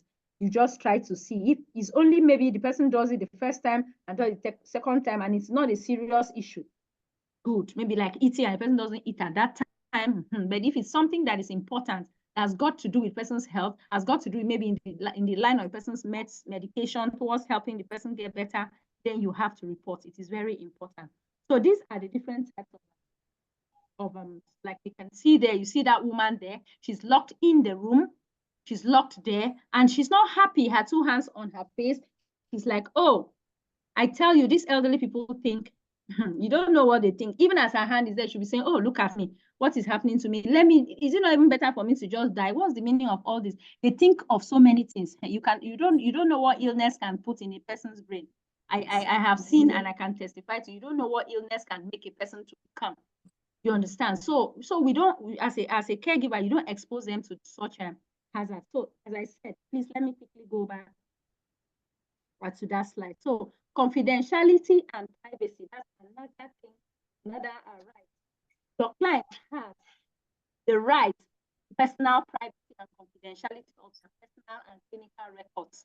As a caregiver, you may come to know very private and confidential information about the client. It is your responsibility to protect the client's privacy and their personal and confidential information safe. Protect your client's privacy. Also, knock on the door and wait to be invited before entering a client's room. Make sure the client is not exposed to public view during personal care. This is another aspect I want to talk about. In this world of technology and Facebook, YouTube, TikTok, and blah, blah, blah, technology, you have to be extremely careful because you don't know who is who. At any point, they could even move into where you are being the caregiver, and take photographs of your client's maybe naked body or in an app, in not a very covered form. And before you know, it's on the internet, before you know, something is done with it. That is another aspect I must warn you. For those of us that want to be caregivers, you have to be very, very vigilant. Because if such things comes out, you don't have any way of detangling yourself. You would explain, like the people that speak in Pidgin English are not supposed to speak Pidgin English here. People will say you will explain. That's you explain tire. That's you explain and explain. Nobody will listen to you. So you have to be very, very conscious of you have to be very, very conscious of that. You have to be careful when you need to attend to your clients. Okay. John. I know there. Thank you. I've muted you. So that's what will happen. Thank you so much, MJB, for making me a co-host, as was suggested. So it's easy for me. Now, anybody that gives us stress, just mute the person and we move. So you have to ensure that when you are cleaning your client, taking care of your clients, you have either the curtain or the blinds covered. You cover your client because your client has the right to privacy. These people sometimes don't know themselves, you know, so you cover your clients. Imagine someone being ill, maybe having dementia or having schizophrenia or having Alzheimer's disease or having one thing or the other. Sometimes they are not careful about themselves. Maybe they may not want to cover up, or, you know, they don't care. Even if they are naked, they are not bothered because it's cognitive. It has affected their cognitive ability. You know, so you as the caregiver, you are there for a reason. You are there for a purpose. So you do what you have to do.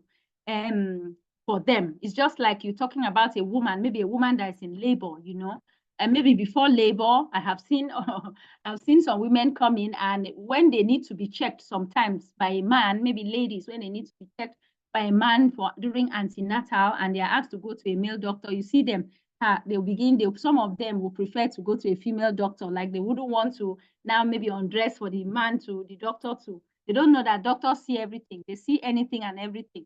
That is a doctor. So, but you know, people are different. So, but I tell you, these very people, like I had to laugh one time. I had to laugh outside because of when someone was giving birth. You know, this is a lady that will never allow a male doctor to attend to her. When she comes, she wants the female, she wants this. But on the day of the delivery, it was a male doctor that actually handled the delivery. And when she entered, at first she was like, she did not want this man. But when labor pain started, nobody told her. As in, she didn't even know. Before you know, the wrapper was off. Before you know, the pants was off. So some of the nurses tried to hide their laughter because they were like, does this woman even know that it's still this male doctor that is here? And then she has removed the wrapper, removed all these things. So what am I trying to tell you? That there are certain conditions that make you to break, to overlook certain things. Let me just say so. So when you are handling as a caregiver, when you are handling your clients, you have to be mindful of these things. Cover them 24/7. Do not expose their body to the world. use the curtains. I thank God for nurses on this platform. They are really doing a good job, as well as the doctors too. You know, cover them. So as caregivers, even when you want to clean, maybe you want to have a bed bath, like we're going to learn how to give a casualty bed bath when we get to the practicals. When you are doing those things, those activities that are actually personal, they need their privacy. You cover them. And there are some that wouldn't even want you to be there. Maybe they can do some of these things themselves, and they don't want you to be seeing them do the very personal things about themselves. You excuse them because you know they have the right for their privacy. Confidentiality too. Do not expose anything you see outside. Don't go, hey, do you know that this client is this? Oh, do you know this client? No, it's against your caregiver. You don't expose. They have the right. If it comes to the limelight, you get yourself in trouble. So these are some of the things. Interpreters too and translations. Clients have the right to interpret services at no cost without a significant. They have rights to having interpreters, you know, or translation services, no cost. They are handling those kind of people. And they need, maybe you don't understand what they are saying. They need, because like those that go to Austria, most times we've had a caregiver actually get a job in Austria. It was a challenge for her. She had to learn the language because most times she couldn't speak the normal language. They didn't understand. So she made use of interpreters. They used interpreters for some time before she was able to actually master the language, you know, and use it. So these are some of the rights that we have. Health insurance too, this is another one. Health insurance, this is very, very important. We have this federal law that regulates the use and disclosure of health information. Very, very important. And the law protects a person's health information while making it accessible to their healthcare providers. If there is a law that governs this, that you are no account, a federal law, in fact, that does not permit you to share any information. And this law protects the person's health information, but they make it accessible. They only make it accessible to healthcare providers that need it in the course of ensuring that this person gets maybe to see how to come up with how to make the person get better. It's only provided, is only made accessible for healthcare providers alone. So, but the employer will review with you what you need to know about this particular regulation for your job purposes. This is very important. So practically, that is, I decided I was going to look at this because this has cost so many people their jobs. So I decided to say, let me really delve into this. So let's move to what we have. Resident rights. You know, we've been taking clients, and initially I had tried to give you the distinction between the two, between the clients and residents. So now we are looking at residents, people that live in long-term care facilities. These are residents, long-term. Their own care is not just intermittently, occasionally. It is just a stretch. They live in the facility. Now, they have their rights as well. This specific rights, you know, they left their own place to come. All their right, they have the right to courtesy and dignity, full recognition of their individuality and identity. These people, despite the fact that they are not in the comfort of their homes, now they are living in a secluded place. I can't hear much cracking. And why so? Please, can we hear? Miriam is saying she can't hear me clearly. Please, are we together? Can everyone hear me? Kind of low. We hear you, but sometimes it cracks. Oh, Yeah, I can hear you. That should be network. Yeah. That should be network. Okay, I'll try to step up my voice a little. Thank you. Thank you, Miriam, for bringing that to my notice. So let's continue. As I was saying, these people have the right to courtesy and dignity. You recognizing their individuality and identity. Most of the people that suffer are not even the clients. It is the residents that suffer. I don't want to, if I start telling you stories upon stories upon stories, you will understand what I'm talking about, but our time is going to count against us. Our time is moving fast, but I'll just like to share this. I've had issues of people complaining in care homes. You know, sometimes the government provides food for them. I don't want to mention the country here on this platform, but they provide food for them in a particular care home that I know of. They provide food. The government, good and citizens also provide foodstuffs. You know, they bring them to the care to the facility. You know, for them, for these people that are there, for the residents. But I tell you, because these people are vulnerable people, the workers there, the caregivers that even deal with them, siphon these foodstuffs, they cheat them of these things, they take them home. You see, a caregiver goes home every day with the bag filled, packed. They deprive these people of the food, the things that are given to them, and they take them away. You can imagine that. You can imagine such. It happens until the government now got aware of it. I think one of the media houses now raised alarm concerning it, and then it entered the news and so on. Before there was a little bit it was a little bit restored, you know, to normalcy was restored. Let me say it like that. So sometimes these people face a whole lot. They face a whole lot of things. I cannot keep saying it. I cannot keep saying the same thing over and over again. It is. I cannot overflock it. These people suffer, especially those staying in residential homes. They suffer. They are treated anyhow. Some of them even stay. The caregivers assigned to them don't even take care of them. Some of them mess up themselves and even remain in the mess because the caregivers just treat them anyhow. They don't even. I don't want to go because when I talk about that, I can do that for the next hour. So let me just move. So practically, what I'm trying to say is, these people have their right. They have their right to comfort. They have their right to information. They have their right to privacy. They have so many rights. But your voice is low. Wow. Okay. I don't know what is giving the low voice. Okay, can you hear me now? Please, can you hear me? Yes, is it better? Yes. So we can hear you now. It's better now. Okay, so what I'm saying is that residents have their rights, as we have talked about. They go through a whole lot. And so as caregivers that are well grounded, because we have to have a niche for ourselves, we have to have an edge over our others, over other caregivers. We have to stand out, especially those trained by BCC UK. So I'm trying to say, even when you find yourself in a place where things are not going on normally, please do the needful. Do the needful and ensure that you do what you know how to do best from these skills. So let's look at their rights. Rights, protection of basic rights. Protection of basic rights. It is very, very important that the basic rights are very important.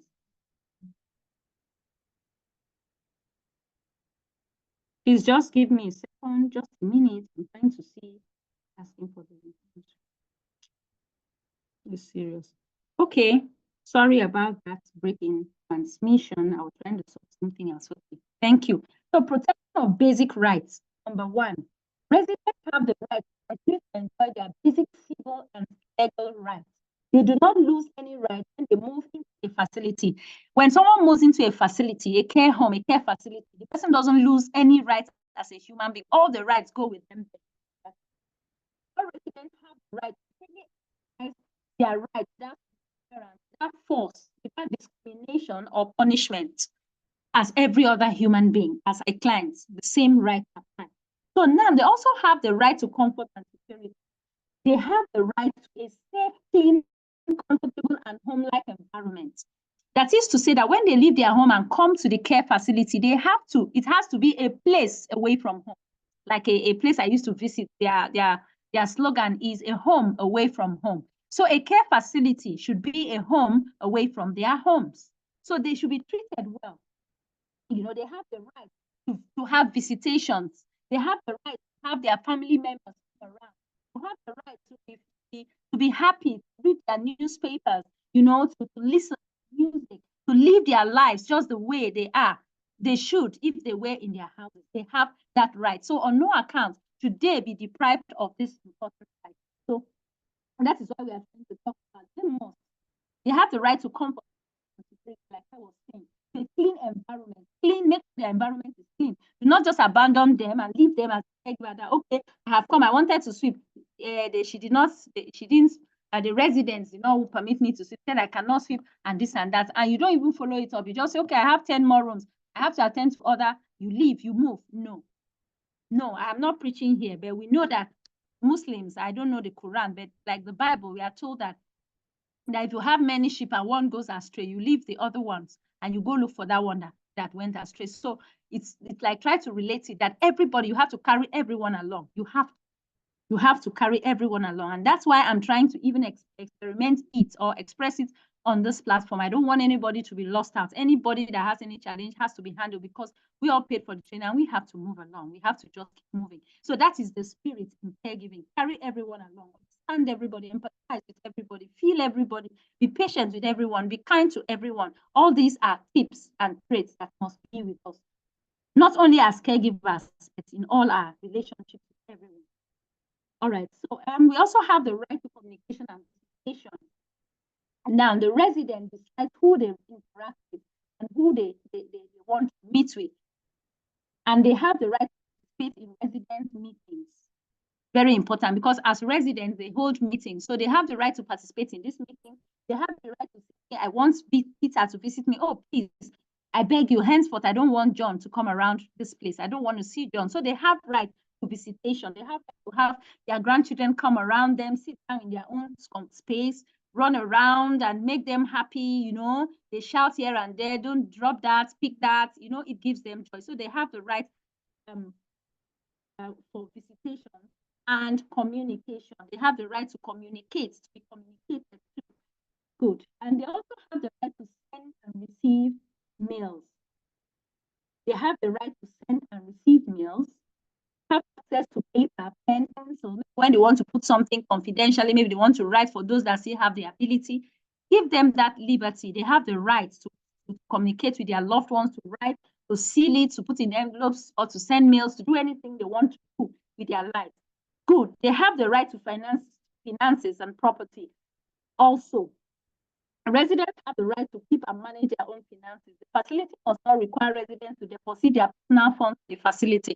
We've had situations whereby some facilities will say, okay, because they have seen that they are vulnerable people, they exploit them. They say, okay, we need so amount, we need all your money, all your things to be whatever you need, we'll get it for you, or you need to use a $10 out of the money, we'll give you the $10 and so on and so forth. No, it's not permitted because they have the right to keep their finances, they have the right to keep their properties within where they are, so long as it doesn't bring any harm to them, they have the right to keep it.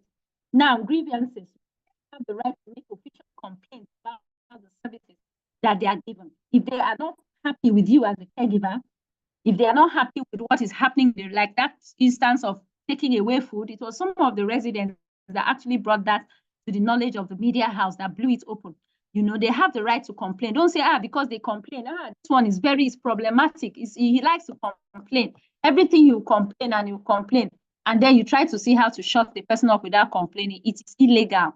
Find yourself on the other side of the law if you do that. So they have the right to lay their complaints. You know, they have the right also to legal protection. They have legal options and access to organizations that protect their rights.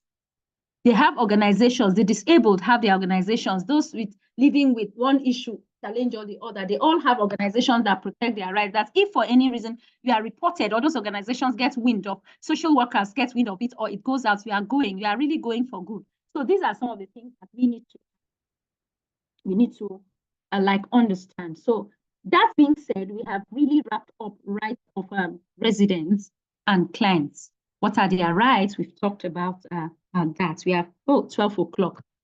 Okay, please, I would like to ask, because like I said, I am person-centered. Please, I would like to know, what do you actually think? I want us to take a break for maybe 5 or 10 minutes. Would that be fine? Or would you like us to continue? I need to palpate your feelings and understand. I had wanted us to go for a break before. Would you like us to go for a break?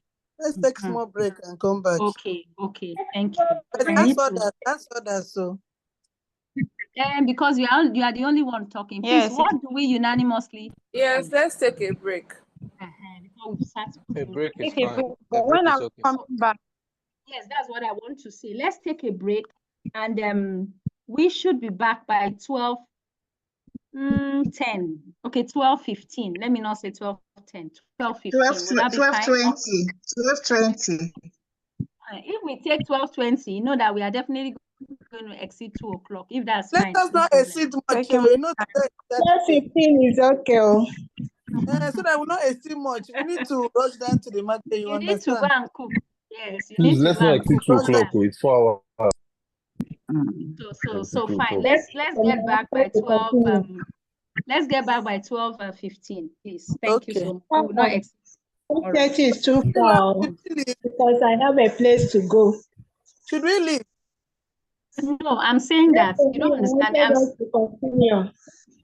No, let's not continue because they say majority carries the vote. Let's pause. Just rest the And bread. Bread small and come back. okay, we'll get back by Let's just 12:15. go Thank you so much. talk. By 12:15, we'll be back. Thank you. Let's stretch our limbs. Okay. Thank you. Bye. Okay, thank you. Bye.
Should have unmuted.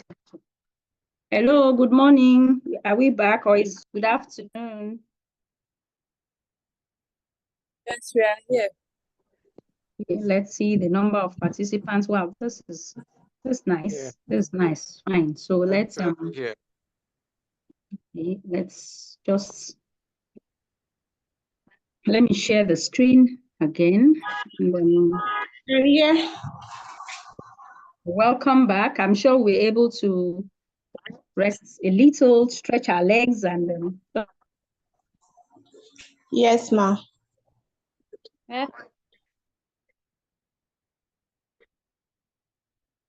just a few minutes. I can assure you will not exceed. Okay, so we wanted to look at the next aspect. Just give me a second.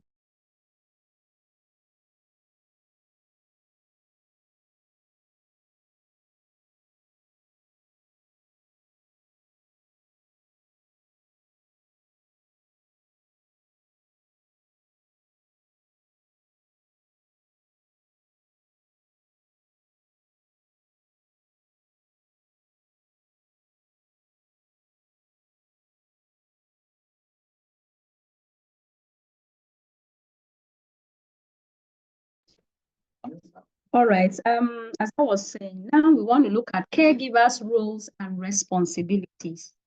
This is another very, very important aspect, because without you knowing your role, without you knowing your responsibility as a caregiver, then how well would you be able to handle? Just please give me a second. Let me change my network provider so that we don't have that issues of network. Just 2 seconds, I'm done. Thank you.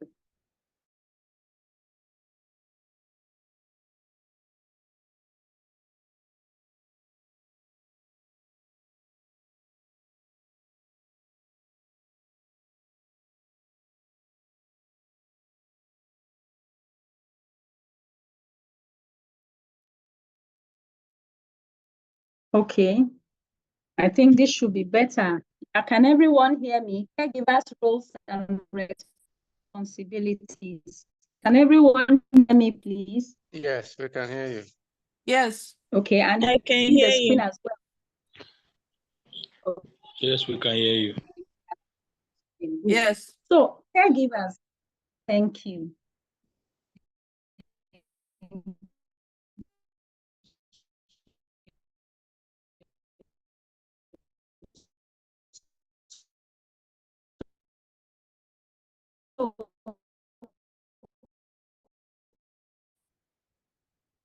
As a caregiver, it is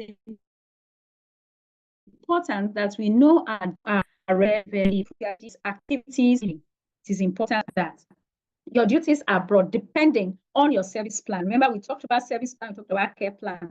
My own service plan may be different from your own service plan. Why? Because perhaps we work in different caregiving institutions, and maybe we work in different places. We have different policies, because different care homes and institutions, they have their own policies. So mine may be different from yours. But one thing is important to note: caregivers, we have the same duties. Like, we have some major duties that are in common, regardless of any setting that you find yourself. So now, what are our duties?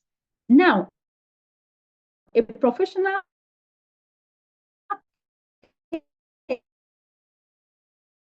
caregiver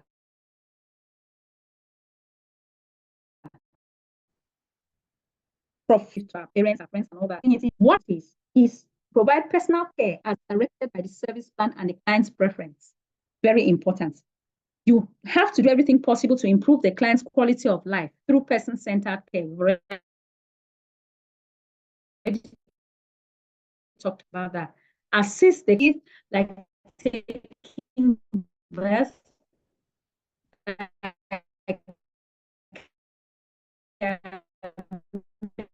the dressing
And you can.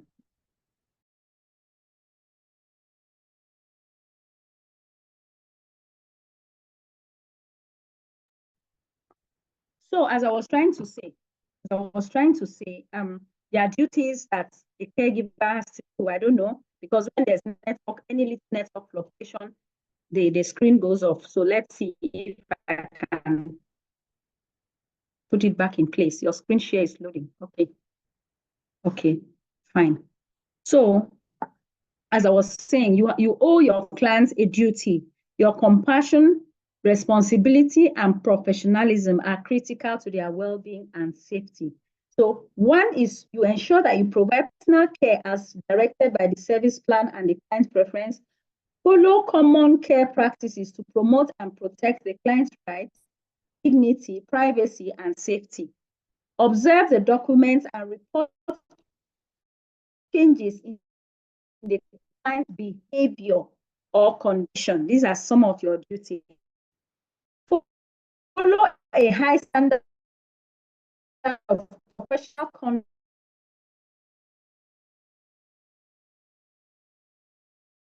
conduct, including mention about professional boundaries. Therefore, respond a measure because of the care team. So it's important to observe report the clients as you in the course of you giving care, whatever you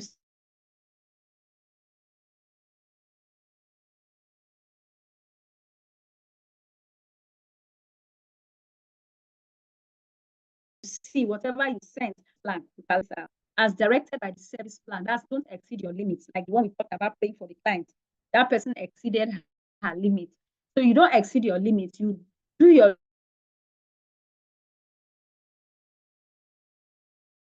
duties within the confines of the service and safety.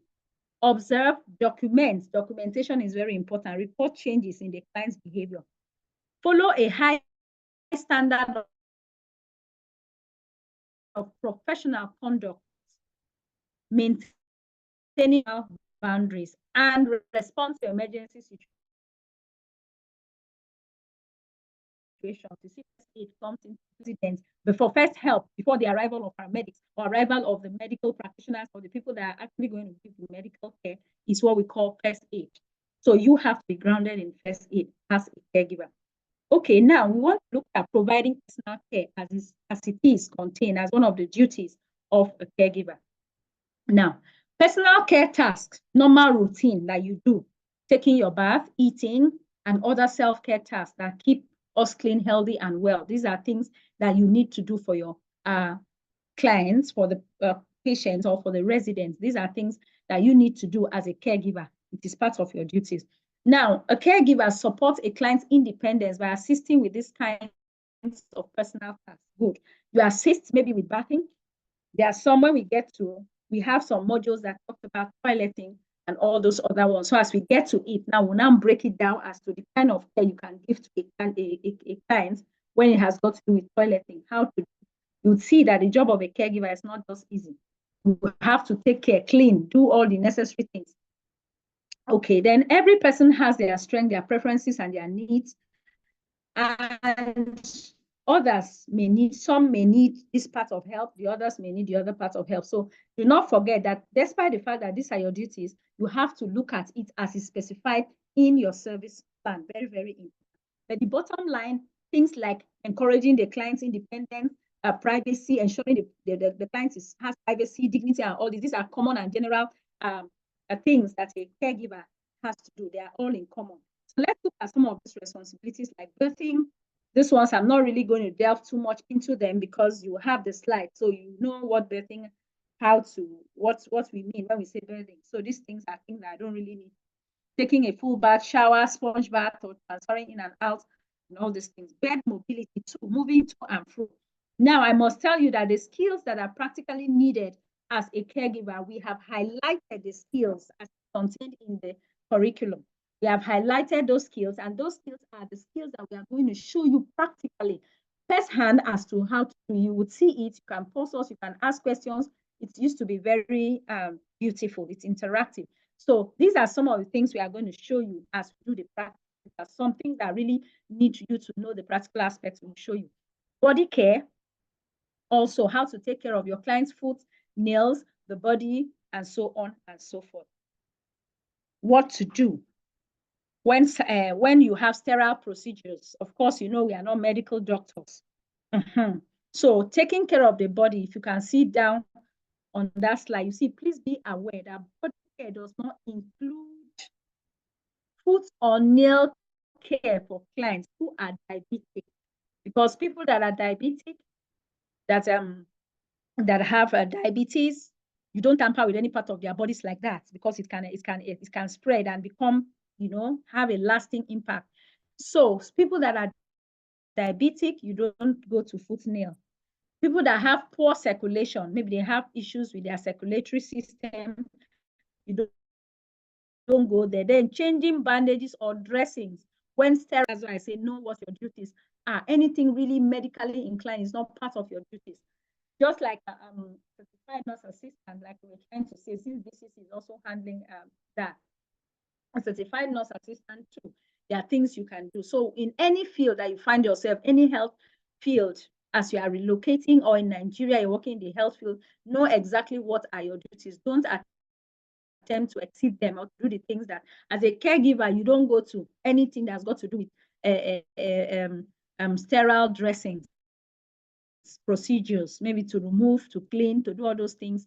No, please, it's not part of your duty. We have people that do good. So it's important we know our duty. So let's move. We have the dressing, the eating. Yesterday we watched how a caregiver systematically use the cues to make a client eat, you know what to do, all the skills that you don't just knock on the door and barge in. Remember, these people have challenges. Don't just knock very hard on the door and just move in or do anything as your spirit leads you. Maybe you're already angry about something. You just transfer the aggression. I want to, you know, release it on this vulnerable people. So there are things that we have to know. Even though we know these are our duties, we should know how to do them properly. We should know how to do them happily. We should know how to do them with passion, because these are the things that will help our clients' well-being. Then we have dressing, we have eating, we have locomotion in bed and immediate living environment, moving between locations in a room and immediate living environment, maybe walking, taking your clients out for a walk, maybe taking your clients on a wheelchair or scooter, you know, or it could also be called ambulation too. So all these things are practically duties of a caregiver. That's why we're also going to see how you can transfer a client from the bed to the wheelchair. That's one of the practicals we have. You see that there are techniques. You don't just pull and carry and keep. No, there are techniques that you need to know. And how do you do it? We'll also see it in practicals. Medication management, how to receiving prescription or over-the-counter medications, preparing or herbal supplements, or some medication management requires nurse delegation. Now, you see, after all those things I wrote, I said some medication management requires nurse delegation. When we get to, there's a module that says nurse delegation. It's going to tell you the kind of drugs, the kind of that you can do, even though you are not medical oriented, but you can do little things, you know, under the supervision of a nurse. When a nurse delegates you to do that, you understand? So when we get to that, we really explain that particular connotation. Then toilet use, that's toileting. What to do, changing of pads, you know, managing and all these things, catheter, ostomy, adjusting clothes, perineum care, cleansing the perineum, and all those. So you see, when we get to toilets, you really see that aspect that a caregiver has to do. Okay, also maintaining personal hygiene, making sure things. Yes, I was telling someone, because a couple of people had asked me, since BCC is actually running now, these two health practical things, they're actually running them. So a couple of people have asked me if,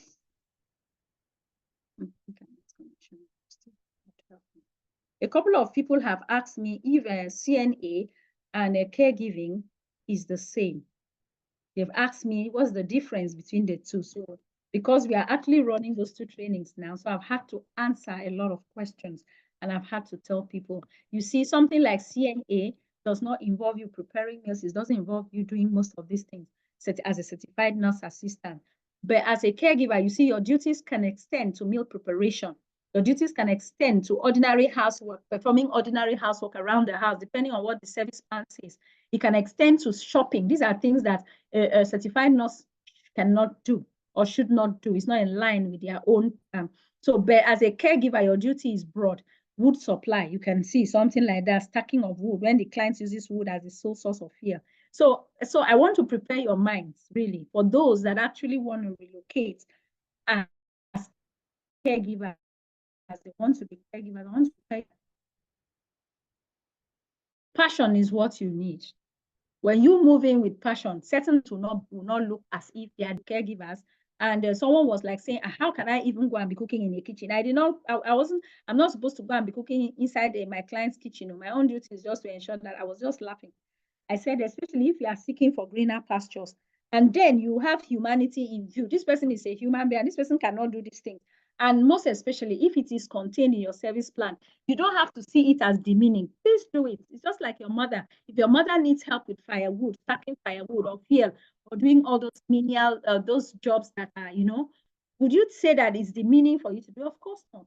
So in the total picture is, as a caregiver, you prepare your mind. Just tell yourself that I am like members of the Nigerian Red Cross Society, like I am a member of International Red Cross Society.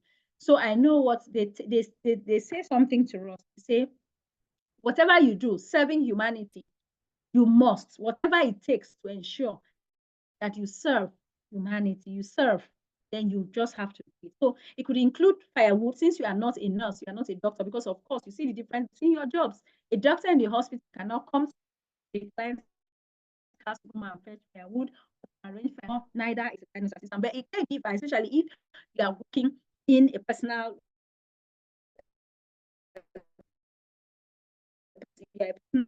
caregiver, like working in a personal county, don't count it as it being demeaning. That's why I say, as if you are a temperamental person, if you are a proud person, if you are a person that sees so highly or that sees yourself to be just up there, you cannot function in a caregiving setting. A caregiver needs to be humble. Humility is one of the traits that you need, because sometimes you see certain things that will piss you, that permit me to use that word, will piss you off. So that's where your humility will come into play.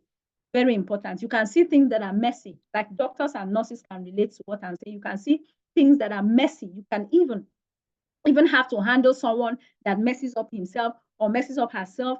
And because you are looking at humanity, you are doing everything to serve humanity. You not say, oh, today I'm not going to do that. Oh, you did this to yourself, okay? Or you abandon the person, or you don't. No. So that is why it is important to have humanity in view in anything you do. So as your duties are stated in the care plan, it is important that you follow them and you do them judiciously.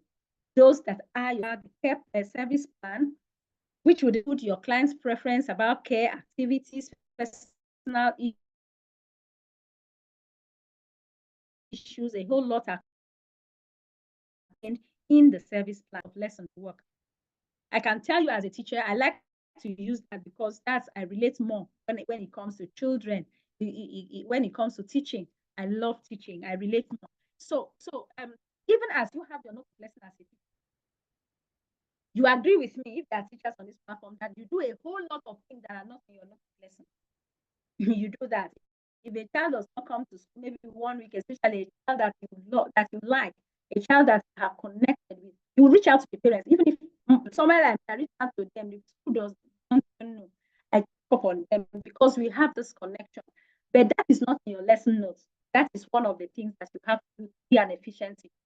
You reach out to them. There are times, there are cases I've had them come around, and it's not in the ethics, but because of the connection, they come around and they look moody. A child that is very sound, that is really improving in studies, doing very well, all of a sudden I see the child becomes withdrawn, does not answer questions, behaves anyhow, coils and recoils into his or her shell. Now that's not the child. The child is an extrovert, hyperactive. So all of a sudden, what's happening?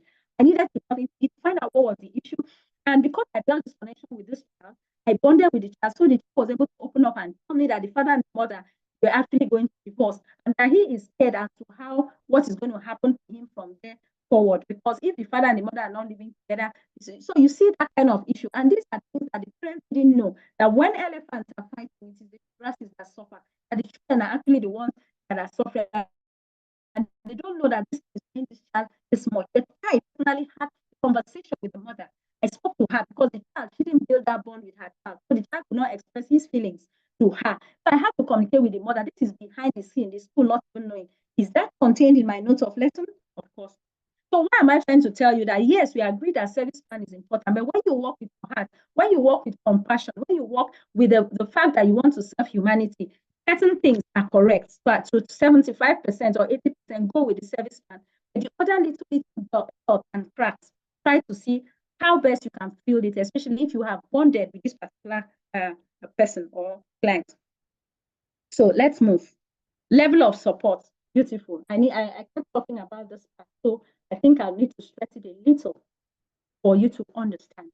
As a caregiver, or rather, caregivers have different levels of support. They have different levels of support.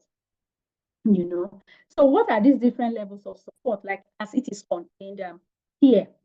Now we have the independence level of support, independent level of support. There are differences between these levels of support that we are going to look at. Now, independent level. In this level, we have 5 support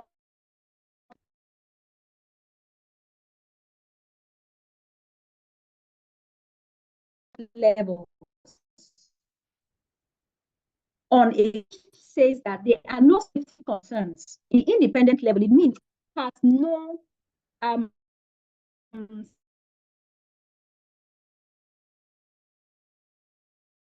safety concerns. That is to say that you don't have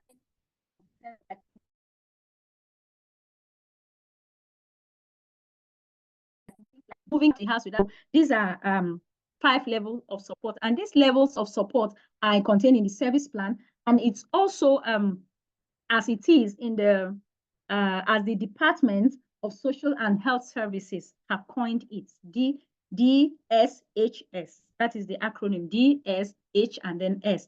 There are 5 levels of support. The independence is the one that the person can, to a large extent, still do some things for himself. He has that level of independence to an extent. There are no safety concerns, and the client does not need any help or reminders with the specific task. Does not need any help or doesn't need any reminder with any task. Can really remember, oh, okay, I think I'm supposed to take my drugs by this time. I think I'm supposed to do this by this time. So that one, if you have such a client, your duty is to a large extent, not too much, because the person can still coordinate, can still do some of these things. Then we have the supervision. We have the next level, which is the supervision level. Now, in this supervision level, the person can complete the task safely, but you will monitor to make sure, that is it, the clients can actually complete the task safely, but you need to monitor to make sure that it's actually done properly. That's another level. So it may be contained that, okay, Mr. John can actually do some things for himself. He can actually maybe dress himself up. You have to be sure that he actually has done it properly. So that's the supervision. So you may be in that level, the first or the second. Then we have the limited assistance level as well. The limited assistance level, the client is highly involved in the task, but needs some hands-on assistance. Needs some hands-on assistance. That is a limited level. Needs some hands-on assistance. You might help guide their hands or arms as they complete it. Task. Remember, yesterday we were like trying to look at that man, that gentleman, that veteran that was on the bed, that they brought his clothes and all those things. You see that the caregiver was actually trying to help him to wear the clothes. Like he was also, the caregiver was buttoning the shirt, and he was also the top ones, and he was buttoning the down. So sometimes you have people that can do that. You can have a person that cannot even do it at all. Maybe the hands shaking, maybe the body movements, they cannot coordinate, can't hold anything from. So people that have those challenge disabilities will not be able to do those things. But in the limited assistance, from the word limited, you know what it means. You just need to give a little assistance. So we have the extensive assistance. The extensive assistance, the client needs weight-bearing support.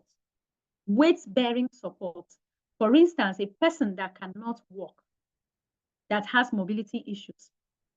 Now, for you to be able to convey that person from one place to another, the person needs to give some weight of your support to that person for you to be able to move, especially in that case. So something in such a situation is extensive support. You need to wait. You need weight-bearing support for full assistance during part of the task. He's the one working, yes, but you need to support him with so much weight. You need to support him. Maybe if he's doing another thing, maybe he's toileting or anything, you need to practically have to support the person in getting up from maybe the toilet seat, even sitting up on the sitting on the toilet seat. By the time we get there, we'll look at certain things. You also understand that there are some kind of toilet seats that are not even ideal for some set of people because it gives them issues when they want to stand up. It gives them some issues. But when we get to that bridge, we'll cross it.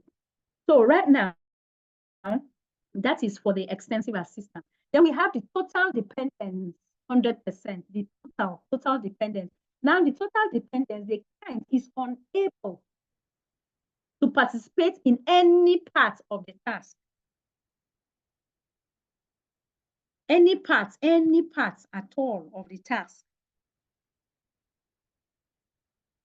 He is not able to actually participate in any part of the task. That is total dependence. The client cannot participate, and you will need to do all the part of the task for the client. You bring the blouse, you ask and you get the consent. Okay, this is a particular blouse you want to wear. But at the end of the day, the client has to be the one to do everything that needs to be. Sorry, I beg your pardon. Not the client. The caregiver has to do all the work. Total dependence. So the client or the resident is totally dependent upon you. Okay. Okay, so now I want us to look at this situation. I want us to look at this particular situation. I don't know.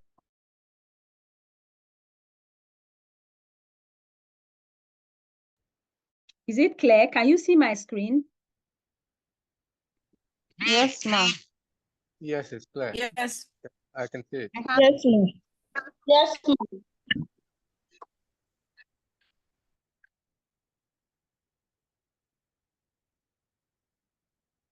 So as I was saying, let's look at this. This is a case study that I actually brought out to ensure that we are on the same page. So I'm going to be asking for your response before we move to the answers. The answers, we actually have the answers here on the next slide, and I want us to look at this. Now, what would you do in each situation? Let's start with A, because I will need your opinions and your contributions. Now, Sandra is a resident in the facility where you work.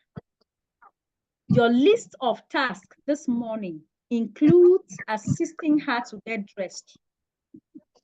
However, when you knock on her door, she tells you that she's not ready to get up yet. That is a scenario. I want, from all that we have learned, I want someone to just tell us what to do in this situation. Sandra is a resident in a facility, and you are a caregiver. You are going your rounds, doing what you have to do. And you walk into and knock on her room, get inside, she tells you she's not ready to get up yet. What do you do? Can someone just tell us from what we have learned, who is ready to bail the cat?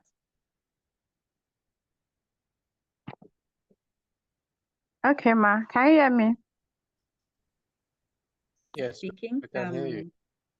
Okay. All right.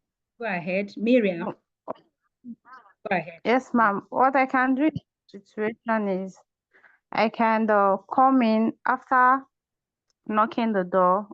If she responds to me, then I'll ask reasons why she's not ready yet, or reasons why she doesn't want to get up, or what is wrong with her, and something like that. Okay, that's beautiful. As to find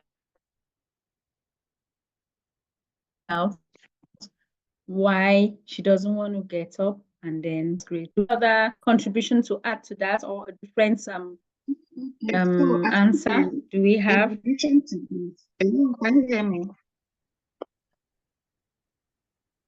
Go ahead. Go ahead. Okay, so Okay, yeah, go ahead, please. Please tell me your name. Okay, Okay, Chuku. Am I correct? Yes. So because in I keep addition to seeing what pounds, I just pray that the name sticks. Okay.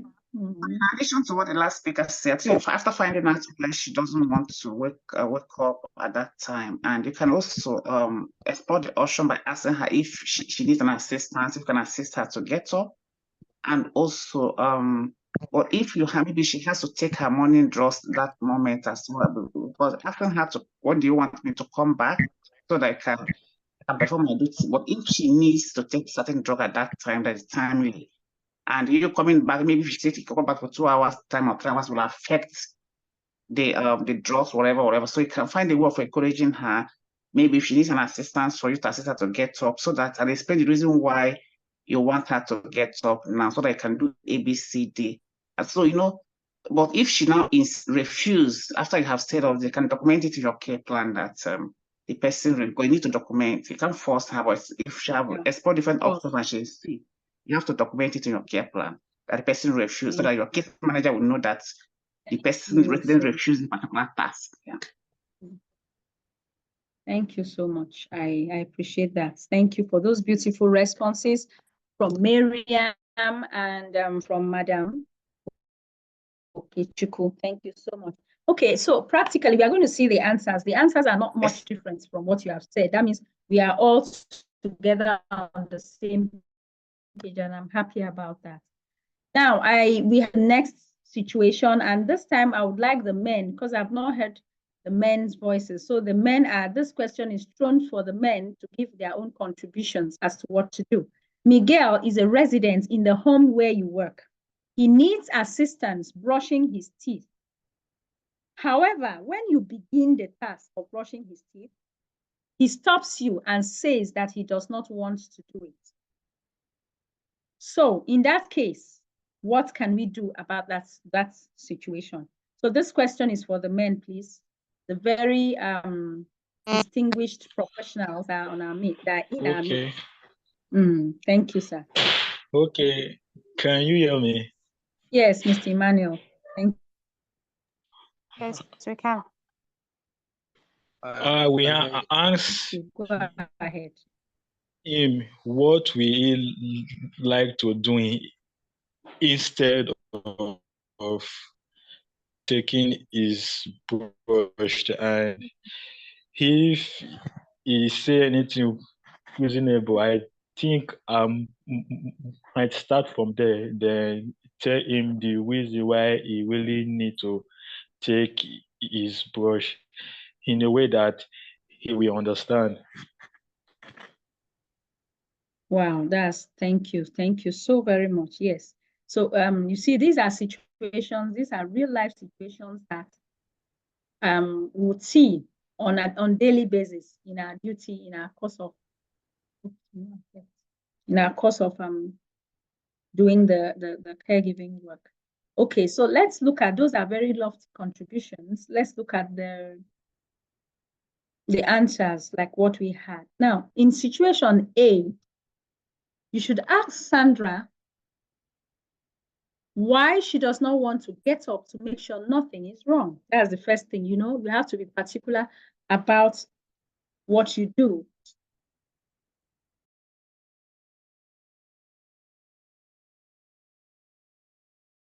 Okay, so that's practically what we need to do. You have to find out why she has refused. What is wrong? You need to know, because of course nobody does something without a reason. And of course, these people, there must be a reason why she refused to get what she should get done as at that time. So first you have to find out why she does not want to get up to make sure nothing is wrong. That is important. Then ask her when she would like to get dressed and change your schedule to suit her preference. So you see why we say we should look out for care for our jobs. We should look out for our clients, because at that time, you have a schedule. You have to move around, maybe in a residential home where you have other people. It's not only Sandra there. You have other people to attend to. So what do? You have to look out for them. You have to, be sure that other people are attended to. So Sandra alone cannot come and keep you at that point. But at the same time, because you know your duties, that you cannot superimpose. You can't say by force, no, it's time, you have to get up. this is the right time. No, you cannot do that. So you then ask her when she would like to get dressed, because it's her prerogative at the end of the day. It is her decision to tell you when she will be ready to bath. So ask her when she'll be ready, so you can change your schedule to suit her preference. You see why it is important that we use person-centered care to be effective in caregiving. We have to follow person-centered care. Now, in situation B, oral care is essential for Miguel's health. It is important for his health and for his safety. He has to brush his teeth. His mouth has to be okay. He has to be fine. So talk with him about why it is important. Maybe he needs that's why bonding and connection is good when in caregiving. Talk to him, let him know that if you don't brush your teeth, people will run away from you because you ooze out the kind of, that will ooze out from your mouth. You do like such a situation, and it's not good for your health for you to stay without brushing your teeth. Ask him why he does not want to do it, because there's certainly a reason. Perhaps he's feeling pain. Never know when you brush the teeth. Maybe the toothbrush is too harsh, or one thing or the other is making he may have his reasons. And then maybe he doesn't even want to do it that time. He has suddenly lost, he doesn't want to continue brushing his teeth. So you can talk to him, and because you have to allow him take control of his life, you just have to assist. You can negotiate with him. Okay, Miguel, if it's not comfortable, can you please tell me, when would you like your teeth to be? Would you like me to come back?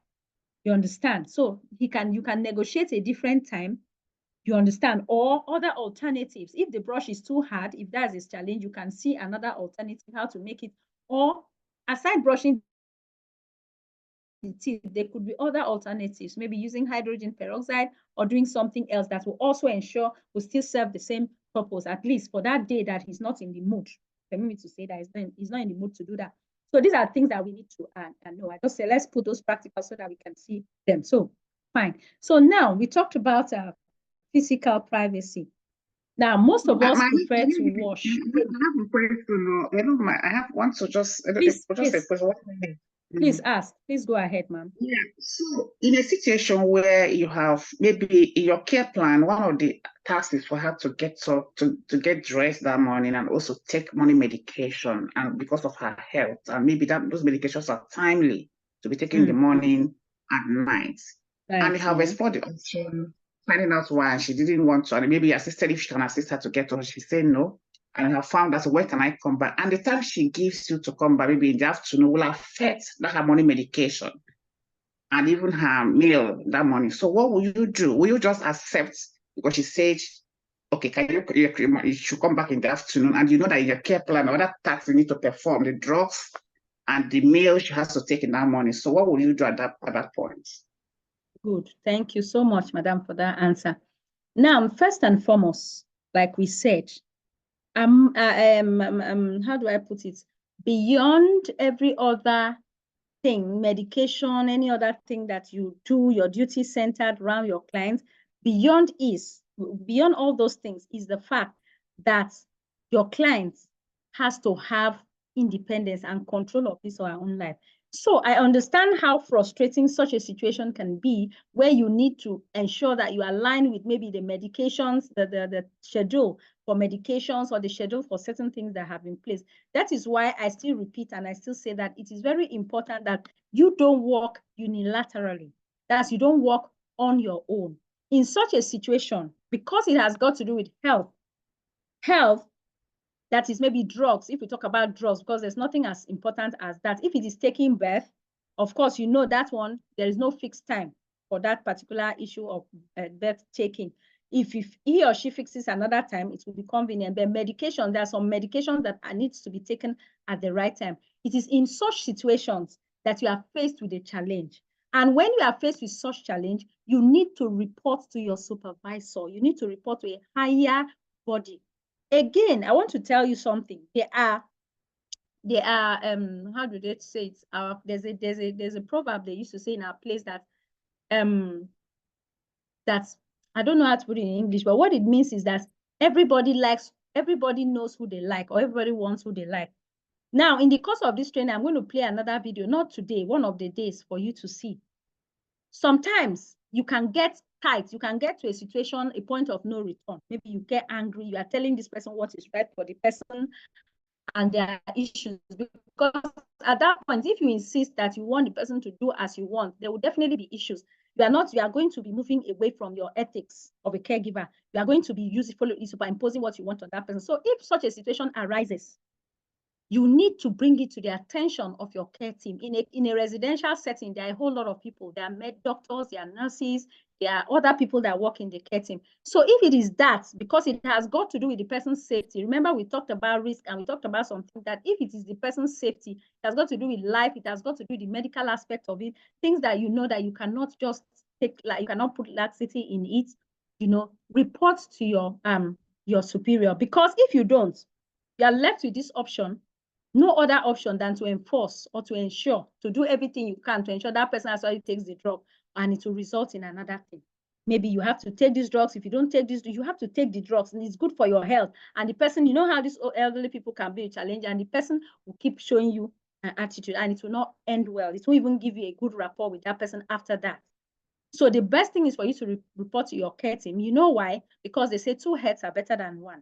Now, the doctors know what to do. The nurses know what to do. People that actually gave that medication know what could be looking like alternatives in that particular situation, but you will not know. You won't know. We've had a situation whereby a person actually refused to take a particular drug. It has refused to take. Anytime it's time to take that drug, it becomes a problem. So when the caregiver reported, it's a very, very important drug. When the caregiver reported and it was discovered that these drugs have adverse effects on her, even though they already knew, but it's like she wasn't able to be handling the side effects anymore. Because before, when she was able to handle the side effect, the benefits outweighed the effect. So she was given that drug, but she wasn't able to handle the side effect again, and it was a problem for the caregiver. So what actually happened was that when it happened like that, the caregiver actually related to the other members of the care team, and they sat down and evaluated the drugs, carried out some tests, and discovered that her body had started readjusting. So she's not able to handle that particular drug again. Because of that alternative, she was given another alternative that sat well with her. So there are many ways. That's why I say the things we learn are not cast on concrete. There are many ways that we can handle these things. There are even situations like the video I'll play for you. There are situations whereby a particular caregiver had a situation with a client in a residential setting. You know, most of these residential settings is not only one caregiver. Some of the caregivers work in shifts. Some of the residential, they work in shifts. Not one caregiver that deals with one person all the time. So you find out that when it is caregiver A that gives her that particular, she would take, but when it's caregiver B, she refuses. It is not easy for somebody to be a caregiver. You have to use your, I don't know how to call it, sixth sense. I don't know another grammar I should use. So to answer your question, ma'am, I understand that is a big level of concern for you because you're a caregiver and you want your client to be well. But at no point in time should you enforce or force that you should take. In such a situation, retire and go to the appropriate quarters and make sure you document immediately and reach out to the appropriate quarters, because if you do, something will be done about that situation so that eventually, if anything does not all go out well, you are exonerated because you've actually done what you have done, which is within the ethics of caregiving. I don't know if that has answered your question, ma'am, but that is the answer for it. If you are okay with it, you're welcome. Thank you. So, physical, we're talking about physical privacy. That cannot be overflocked. Your client has to have physical privacy. Knock before entering, put your curtains. We've talked about that already. Get the client privacy to do as much self-care as possible. Make sure they are private. Use curtains, use blinds, use anything to ensure that you shield them so that nothing is taken out, so that you are answerable, because you're answerable to anything that goes out under your care. You are answerable to it. Personal privacy also, sometimes they may wish to talk on the phone with their children. Like I have my mother, when she wants to talk to her son on the phone, when he used to be offshore, she wouldn't want you to be there. So you, even if you are doing one thing or the other for her, you would excuse yourself quietly when you know she starts her confidential talks. So she has the right to have that part of her life. So You as a caregiver, you just observe, read the signs, and excuse her. Then when the client is visiting, talking on the phone, or reading their mails, or doing something private, you have to give them. And above all, some of them may want to have their quiet time. In as much as you have to be there with them all the time, you need to give them their quiet time to be able to look out for themselves, to have their own quiet time. Just as you would like to have your own quiet time, so they deserve to have their own quiet time. So this is very important. So now, supporting a client's independence. Supporting a client's mobility, social connections, and feelings of self-worth is physically and emotionally therapeutic. By helping a client do as much as they can for themselves, we support their independence. This ones, we've already talked about it. As much as possible, allow them do the things they can, allow them do it, because it helps them live longer. It makes them feel that they are still useful. It makes them feel that they are still useful. You know, because I remember, like I like to refer to when my father was alive, my late father of blessed memory was alive, like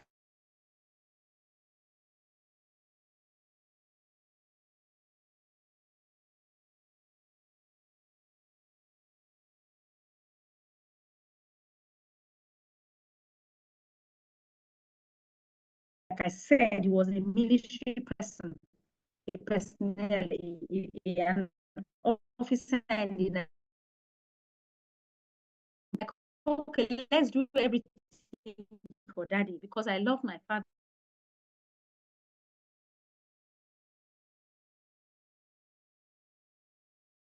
We don't even want to talk. We just had a network now, and I guess my screen is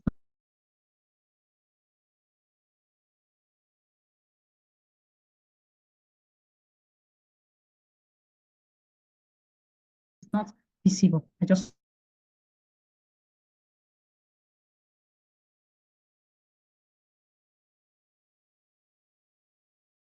know. Network glitch. This is what happens. Please, I told that song. Hello. Network. That's your network. Your internet connection. Yeah. Hi, we're here. Okay, because I screen say okay, still loading. Thank you. Just let me know if you can see the screen, please. Can you see? Yes, I can see it. Yes, you can see the screen. Yes. Okay, because it's one thing. When once there's network glitch, it takes off my screen. That's what happens. So forgive me and accept my apologies on behalf of network. Okay, so like I was saying, supporting a client independence is very important. I was telling you about my late father. So we have to hold him. If he wants to stand up, we want to hold him. We don't even want him to do the things by himself. Until one day, because my father is a vocal person, he's someone that talks. So he would just, one day he had to say, oh, he just did like, he said, oh, my children, I know I've become a vegetable. That's why people don't even allow me to do anything for myself.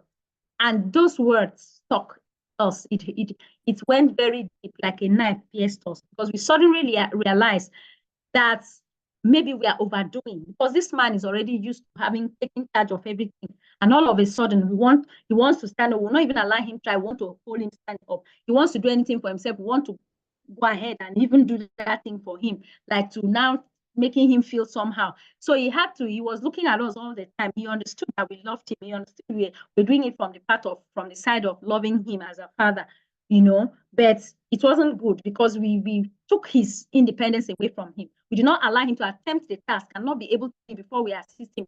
We wanted to be doing everything, because suddenly the man we knew to be very strong has suddenly become weak. So why am I saying so? As you do these things, consider that your client needs a level of independence. And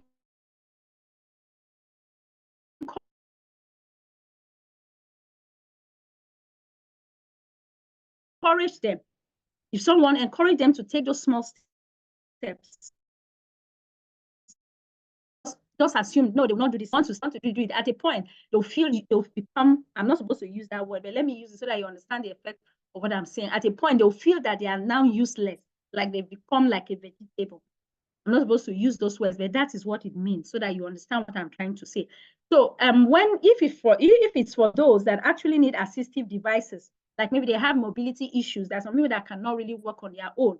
Encourage them to use these assistive devices instead of you being the one to assist them, because it still gives them a level of independence. They can use maybe a walker. We are going to see when we get to mobility, we'll see the assistive devices and we'll see how they are used.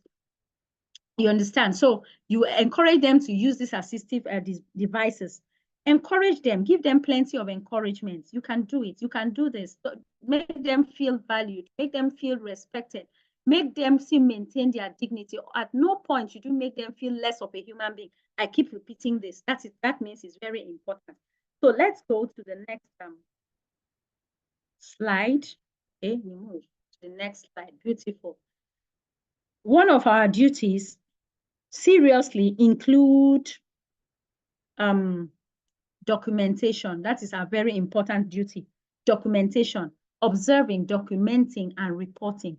Some changes in a client's condition, we have to be observant. As a caregiver, there's no how you be a caregiver and you cannot observe what goes on in your client's life or in the resident's life or in your patient's life. You have to be on top of your game as long as you are there, because you are there for a purpose. And if you are a goal-driven person, you know what your responsibilities are, and you want to see results from the effort that you have put in,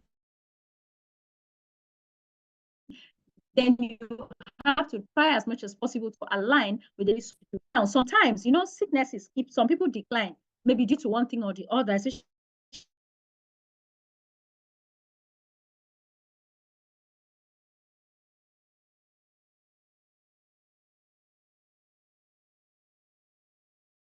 those in the hospice care, their conditions can either worsen or can either deteriorate. That is very important. They receive the support that they need. A caregiver is an important member of the client care team, like I already said before. You know, so since you are the client's day-to-day caregiver, you are the one that sees this person information, then there is nobody that is in the right position to do that except you. You are the best. Very fast, you have to report it. Jesus. Very fast, you have to respond to it. You have to report anything you observe. You have to report. Some changes in a client condition, symptoms, or ability requires an adjustment to the service plan. Now, and a service plan is not cast on concrete, because these situations, different things happen every day concerning a client that is ill.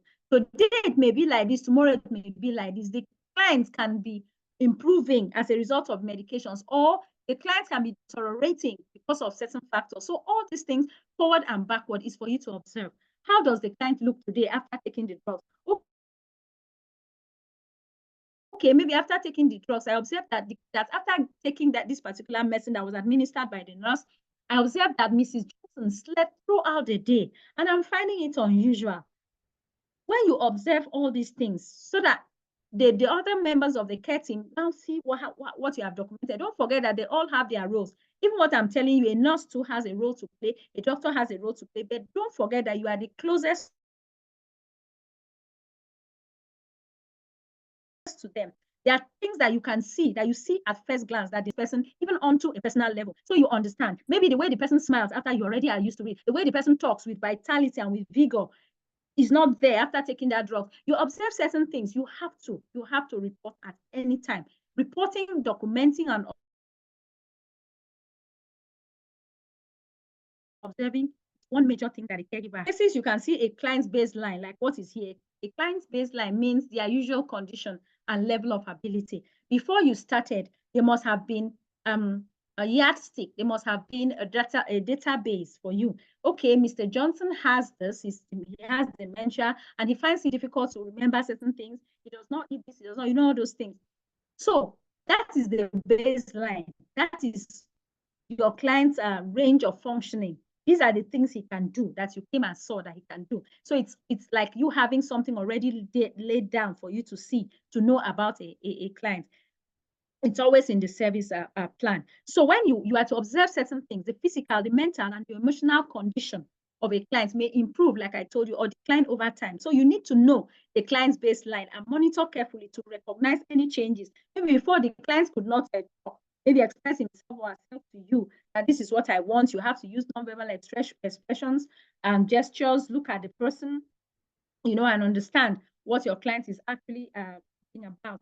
You know, then all of a sudden, you now observe that he's able to utter some words.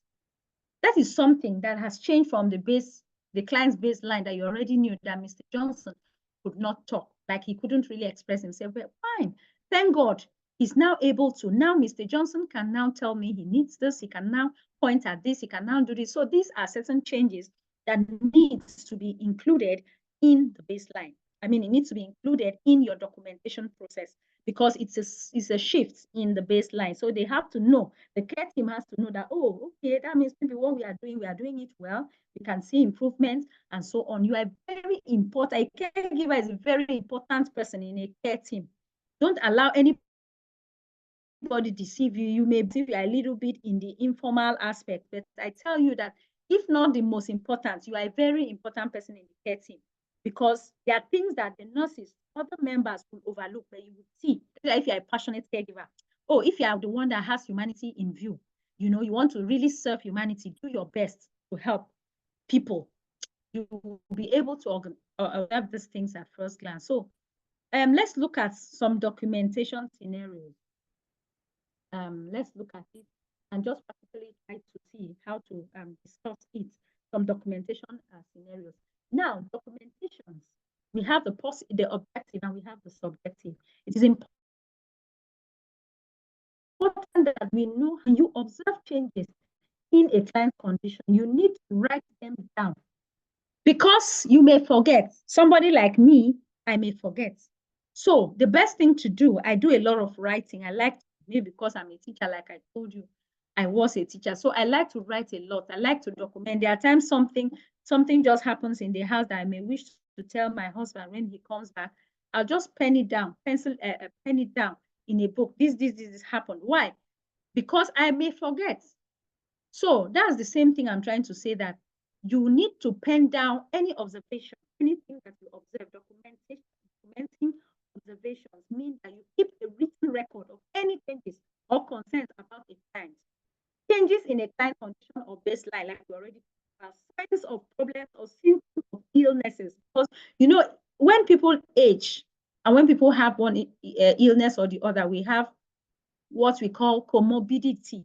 We call it comorbidity or dual diagnosis in mental health. Now, it means that you can even have a situation whereby you have a person that has dementia and at the same time, the person has bipolar disorder.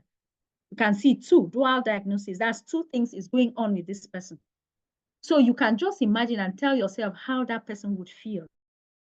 What's the things that will be going on within that person's system and in their subconscious. So as such, you have to keep observing, because someone can have a particular illness that is in the baseline, but in the course of you being the caregiver to that person, you observe certain features or certain symptoms that align with another particular kind of disease. It will be easier when you document, because it will help the members of the care team to know if they are making progress or they are retrogressing, they are moving backwards. So these are things that we really need to understand. Creating a written record of your observations help you and other members of the care team to remember important details, to see patterns of changes over time, because they monitor these things. They monitor, okay, let's see, maybe the first of this month, this is what happened of July. By September, this is the trend that this person is moving. So they need this thing to observe the pattern, to communicate accurate information about supporting their clients. Because when they see the pattern, it helps these medical practitioners, the people that are up there, to see how best they can align and how best they can help this patient, you know, or support the clients. This is very important. So the goal of documentation is simply to record the fact as you observe them. Objective documentation does not include, take note of the difference. Now we are talking about objective, like we have objective versus subjective. So we are looking at the objective aspect now, and then we'll know which one is better. Objective documentation does not include your personal opinion. Human beings, biases, remember, personal opinion or what you think. In documentation, you don't talk about what you think. You talk about what you see. You talk about what is real. So objective documentation does not include your personal opinion. It doesn't include what you feel or how you interpret a thing. It does not. Subjective information like this is less useful to other care team members. If you are documenting something that the client told you, then we are coming to objective. If you are documenting something that the client actually told you, make sure that you write it down in their exact words. That's to say, don't rephrase. If the client tells you, okay, I want this to be done, please do not garnish it. Like I'll use the word garnish. Don't make it beautiful or don't garnish it. Say it the way, use it, quote it. That's say it in a quoting text. Let it be the exact words of what came out of the mouth of the client. Do not rephrase it. It is important for us to note when we want to be objective. Good. If you are asked to give your opinion regarding a change or observation about a client, always start with the objective fact that led to your conclusion. Sometimes you may be asked to give your opinion concerning a particular thing because of what you have seen. So if you are to give your opinion, please give it in such a way that your facts are stated. Okay, today I saw Mr. Johnson do this. I saw him do that. And this is not normally what he used to do. Based on these facts, I think that this is, you understand? So if you are giving your own opinion, do it in such a way that you start first with your objective fact. What made you to actually come to that particular summation, you know, of what you think. So make sure you state the fact. So let's look at a scenario here. Let's look at these examples below. Let's look at it. Now, what makes the first example subjective? Why might the subjective example be misleading to other care team members? Now, when you make your summations or your documentation in a subjective way, the disadvantage is that it could be misleading to a third party, to a person that is actually going to look through it. It may be misleading. It may sound ambiguous. It may not be explanatory enough for the person to understand. So let's look at this, a subjective one. Let's look at the scenarios. Carol did not like her breakfast this morning. You are trying to document, and you are a caregiver. You are trying to say what transpired. Carol did not like her breakfast this morning, so she didn't eat it. I asked her if she wanted something else, but she did not. I guess she'll be extra hungry tonight, so we should give her 2 helpings of dinner. Now, that's what you documented because she didn't eat. So that's your own thoughts. You feel that, okay, she didn't eat, so she should be given 2 helpings of dinner. That is a subjective one because your opinion is included. What you think is included. But look at the objective way of reporting that particular scenario, which is correct. The objective way is what we actually want caregivers to align with. So Carol did not eat her breakfast this morning. She said, remember I said, use the exact words of the person in an objective documentation form. She said, in quotes, I do not want to eat this. I asked her if she wanted something else, but she said, in quotes, no, I will eat later. Looking at the 2 scenarios now, from what we have said so far and from everything, which one do you think is more explanatory, that does not include your own feelings and your own opinions at that time? That is the exact situation of what actually transpired. Is it the subjective or the objective? Please, the floor is open. I need to hear from the objective. The objective. Thank you. Thank you. Objective. Thank you. Thank you, everyone, for that. So the objective one is actually the correct thing because that is what the person said. So if the person, anything happens to the person at the end of the day as a result of hunger, at least you are justified that that was what the person said, and it is within your ethics as a caregiver. You have to respect. And you are documenting it so that the care team can see that this has not eaten no. So what are we supposed to do? That's the essence. So you see that the way we document is very important. We have to document in such a way that anybody that is getting it will understand. Now we want to look at another documentation scenario now. Monday afternoon, someone was yelling in the bathroom. trapped, let's assume maybe Mrs. Johnson, like I like to use. On Monday afternoon, I'm reporting. Now, as a caregiver, I've written my own, the poor documentation versus the good one. Now we're looking at the poor one. I just write there Monday afternoon, yelling in the bathroom. Someone was trapped herself. Someone trapped herself in and is really angry. That is form of documentation. And because sometimes we like to get things easy, we just want to write someone yelled, trapped herself in the bathroom and is really angry. Then we are finished.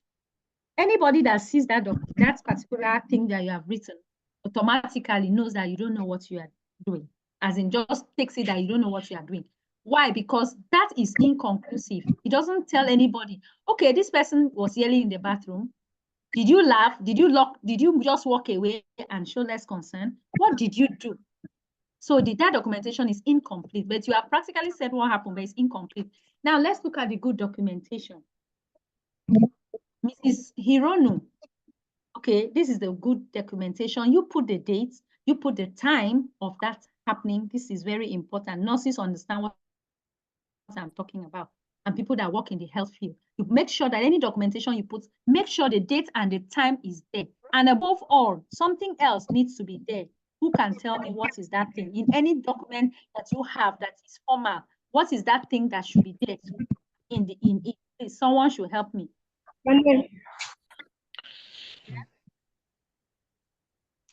The date of the time the document was taken. That's correct. The date and the time, but there's something else. The date and the time, there's something else that cannot be absent in a formal documentation process. Or you're writing something that is formal. There's something that has to be there that could make somebody easily refer that thing to you, and that could be binding on you if anything results as a result of that. What is that? Signature. Thank you so very much. Because I know we are learned professionals on this platform, so it shouldn't be a difficult question. Thank you so much. So the signature is very important. So your signature is important, and anything you append your signature is binding on you anytime, even when you are not there. If anything happens to you, it's binding on you. Means you are consensual. That's you gave your consent to that, and you are part of it. You cannot rigmarole yourself out of it. So, for instance, look at the good documentation. The date is there, the time is there. He said she heard Mrs. Hironu or Mrs. Johnson, whichever way, in the bathroom yelling, "Let me out." Those are her exact words.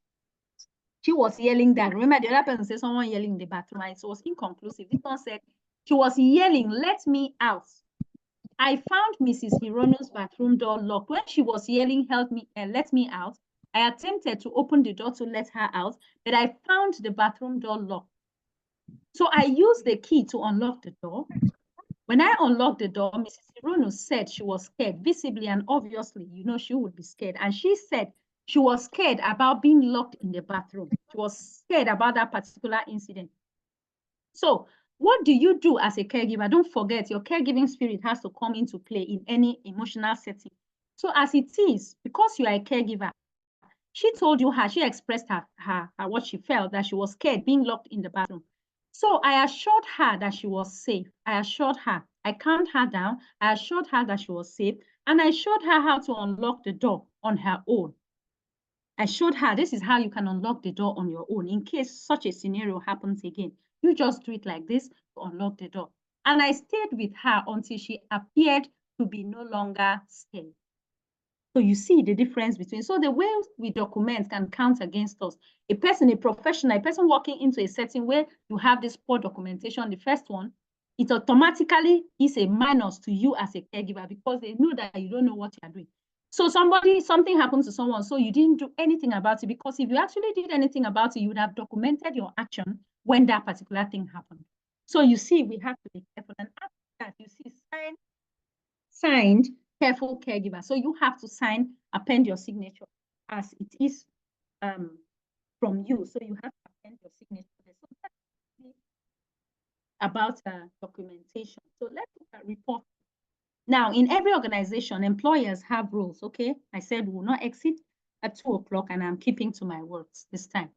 So reporting, your employer employer will have rules and procedures on how, in every organization, in every care home, in every care facility, we have ways that people they have policies.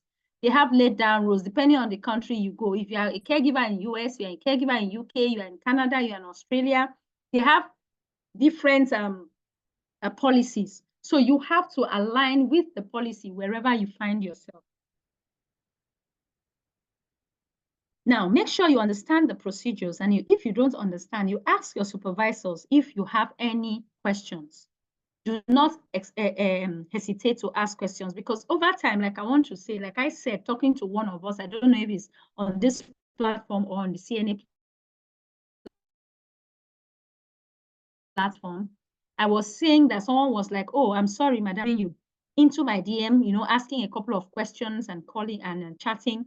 And she said, oh, I'm so sorry to disturb you. And she was really feeling bad that she was actually disturbing me at that odd hour. But I told her something. I said that there's something I learned. A person that asks questions does not miss his way. It is simple. If you're a person that asks questions, you can never miss your way. So even as a caregiver, in a setting you find yourself, asking questions does not reduce you in any way. Asking questions does not mean that you don't know what you are doing. No, some people find it very difficult to ask questions or reach out when they have issues, because they feel that if I ask how this thing is done, hey, they will say I don't know how to do it, or they will say this or they'll say that. We are all different human beings. I have a friend that will never ask a question, but will always ask you in the rare. When we go for any seminar or presentation, she will not ask me directly, but she'll come into my DM later to ask me those questions. Why? Because maybe inferiority complex, or maybe the fear of being maybe tagged, like, there are many things that happen. Maybe lack of self-esteem, afraid of making a mistake or answering questions and all those things. So as a caregiver, never stop to ask questions. Ask your supervisor. If you don't understand anything, ask, because anybody that asks seeks to know. Anybody that asks questions does not miss his way. So when you make reports, include the objective observations that you have documented. And after you make your report, you should document the fact that you have reported, and to whom. Very important. Because in some of the scenarios, I've worked somewhere before that there are always issues. They'll say, yes, that happened. Who did you report to? And the person looks blank. What did the person do when you reported? The person looks blank. It happens. At that time, you just look empty, because you didn't do the right thing. So when you make this report, your signature, make sure you append who this particular report is. That's why you have to know, you have to study your organogram, the policy of wherever you work. You have to study and know that, okay, this is my immediate boss. When this happens, I report directly. This is my immediate boss by mistake. Who is my supervisor, and all those things. It's a formal setting. When you're a caregiver out there, you do everything formally. You follow the process, so that if anything happens, you are exonerated, or else you have a lot of explanation to do when some things go wrong. So that is very, very important for us to know. Reporting guidelines, you must know who to report to. If you hear or suspect abuse or neglect to your client, you know what to do. You have to report. You have concerns about changes in your client's condition.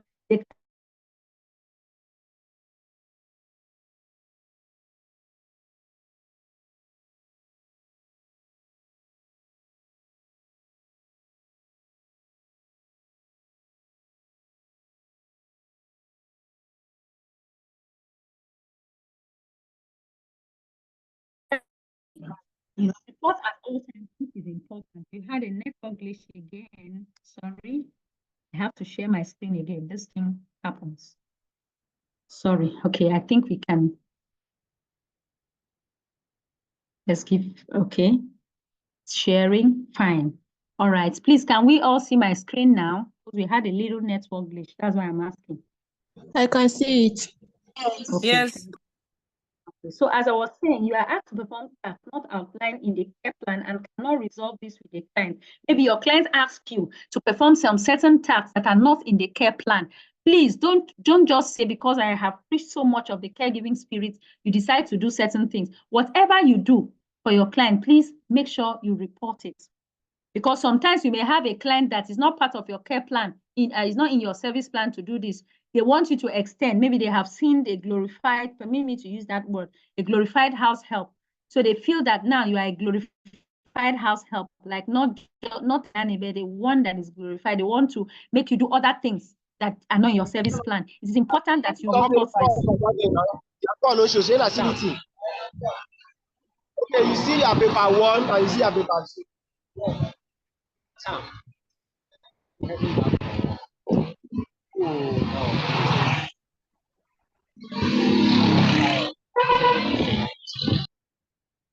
is giving us the, okay, thank you, it's been restored. All right, so as we were saying, sorry for that. Now, when we report, we should include the objective aspect of reporting. Everything that needs to, just keep reporting anything that you see out of the ordinary report so that nothing counts against you. Now, no the reporting guidelines. This is to report as it is on these slides that we have. If you hear of a suspect or you suspect an abuse or a neglect on your client, please report that you are taking care of.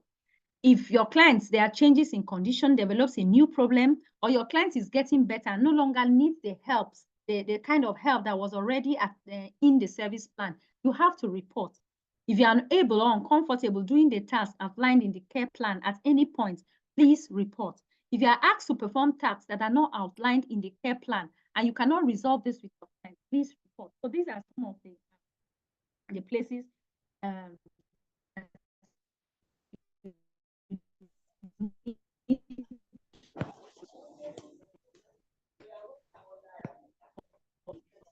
we are going to remaining one cast situations whereby clients now cross their boundaries with the caregivers, and the caregivers too now become unusually comfortable and then cross their boundaries with the clients. Now, we shouldn't mix business with pleasure. I must say that. For caregivers, draw a line. Don't mix business with pleasure. You can have clients that you have that you connect with. You can still connect with someone professionally without exceeding your limits. Good. Although you may be in close personal contacts with them, your relationship must remain professional. Developing close friendships with a client is an example of crossing professional boundaries. Strong affection. Now we know the difference between just doing our job and maybe developing feelings for our clients. That is another aspect that caregivers, because we have had, in as much as we know, we like to have happy ever after, and you know all those Cinderella stories. But in our duties, we should learn to draw a limit. We should we shouldn't cross our limits. That's the summary of what I'm trying to say. So your work as a home care aide directly affects the safety and well-being of the people you support. Their day-to-day quality of life largely depends on how carefully and conscientiously you do your job. You are responsible for following a high standard of professional conduct as you perform your duties. Being reliable, focusing on your job, and maintaining appropriate boundaries are essential to professional caregiving. Professional, not the one you do at home with your family. That one you can do anything, but professionally, especially when you cross the shores of Africa, of Nigeria, you really need to listen to this aspect. Now, in the course of doing your duties, we talk about attendance. You have attendance, emergency, and time off. When you are absent, let's maybe attendance. The client and the rest of the care team rely on you to come to work as scheduled. Sometimes we attach sentiments to our work. We are not serious, just as we do. Anybody does. When I say we, I'm not referring to you. I'm just saying it holistically, please. So sometimes people don't take their jobs seriously. They go to work as they like, when they like. You know, when you are actually going to be a caregiver, you don't do that. Because when you deal with human life, it's just like doctors being on strike. You know what can happen? Or you are supposed to be at a particular time as a member of the health team, and you are not there. It doesn't speak well of you. So attendance is very, very important. The support you provide is critical. It's a critical part of the client service plan. So if you are late or absent, some of the client's needs may be unsupported. That's what you should do. So organize your personal life, such as your transportation, your childcare, so that you can keep to your work obligations. Do not allow so much of your personal things to intertwine with your work to stand as a stumbling block in the line of your duties. This is very important for us to know. That is in terms of attendance. Then emergencies and time off. If you need to go, because we accept that emergencies happen, just as I told you on this platform, that if there is an emergency and you don't want to be around during the training, please reach out to me earlier, like 1 or 2 persons have done. But on the whole, understand that you need 80% attendance, because it's calculated. Every day we take attendance here. And like I told you, we have 2. Every training, we have 2 representatives from BCC UK that keep tabs on what you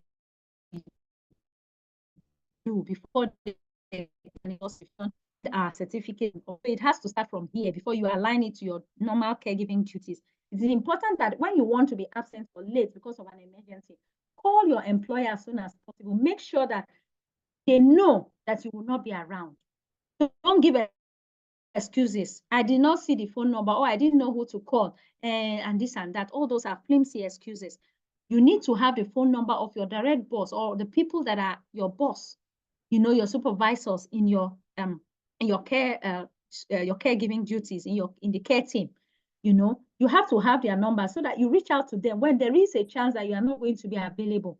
Please tell them on time, and don't want to be available in the next 30 minutes or maybe in the next 5 minutes, and you are telling them 5 minutes to that, and you don't give them a time to make another arrangement or to cover up for that particular time for your lapses of you not being available. You don't make them to really do that. So give them time. And when you are ill, this is very important. When you are not well, because you are dealing with people that are already not well, so it's easier for someone that is not well to contact infection or contact something. So when you are not feeling well, please stay home from work. Stay home and notify necessary authority.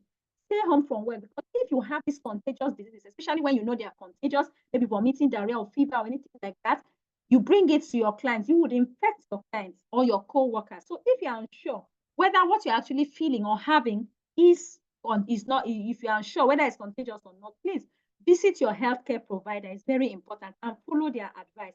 On no account should you go to work or be a caregiver when you are ill. Please take note of that, of those points. So these are some of the things that we know. Performance. So get yourself organized. Before you go to work, organize yourself. Before you go out, make sure you are happy going out to do that job. Make sure that your personal effects are taken care of. There's someone to take care of your children. There's someone to prepare food for your husband. Make sure you take care of yourself. Because if you don't take care of yourself, you don't organize yourself, your mind will not be in that particular place where you need it to be stationed in your duty. Your mind will be half there and half in your house. You understand? So you have to, in your job performance, you have to organize yourself so that you'll be able to handle your task that is ahead of you. Get organized. Make sure you understand your assigned duties. Create a plan to get everything done. Keep a daily routine if possible. Develop a system that works for you and your clients. This is very, very important, because when you do that, it makes your schedule more flexible. It makes you to do your things well. Anything we plan for, they say if you fail to plan, that means you are surely planning to fail. Plan to fail, fail to plan. It goes together, pari passu. So whatever we are doing, we should organize our time, because when you go out there, you work maybe so hours, you have to organize yourself. Know that these particular hours, I'll focus on my job. When I am out, or when I'm on my off, I can focus on my life duties or my personal duties. So it's important to get organized. Now, even as a caregiver, you can see some warning signs. You understand? You can see some signs coming in. And we talked about professional boundaries. Limit your relationship with your clients. Although you have to be in close contact with them, but have your limit. There are certain things that are unusual. They're unusual. Maybe you get gifts from your clients, you know, and you get some kind of emotional attachment, because we are all human beings, yes. When you become too careful about a person, you become too emotional. There tends to be, if you don't put it in check, there tends to be some form of emotional attachment with that person. So you have to be careful to put it in check. Even the person, it may not even be from even the client that you are so particular about and doing, the clients can also catch up feelings, because the sickness does not prevent them from having the normal human feelings that every human being has. Don't forget that. So don't think that because the person is having dementia, the person is having Alzheimer's disease, or the person that part of the person's life has been killed, or that part of the person's personality is killed. It is a lie. This doesn't happen. We've had situations whereby the caregivers eventually fall in love with their clients, and we have a happy ever after story, but it doesn't happen in all cases. So as a caregiver, we have to maintain that professionalism. There are times you get too many gifts. You get gifts from your clients. You know, you keep the certain things, you keep secrets with your clients. You share certain secrets with your clients, maybe your personal secrets, or you give special attention to one client over the other, especially if you are in a residential facility, you have others.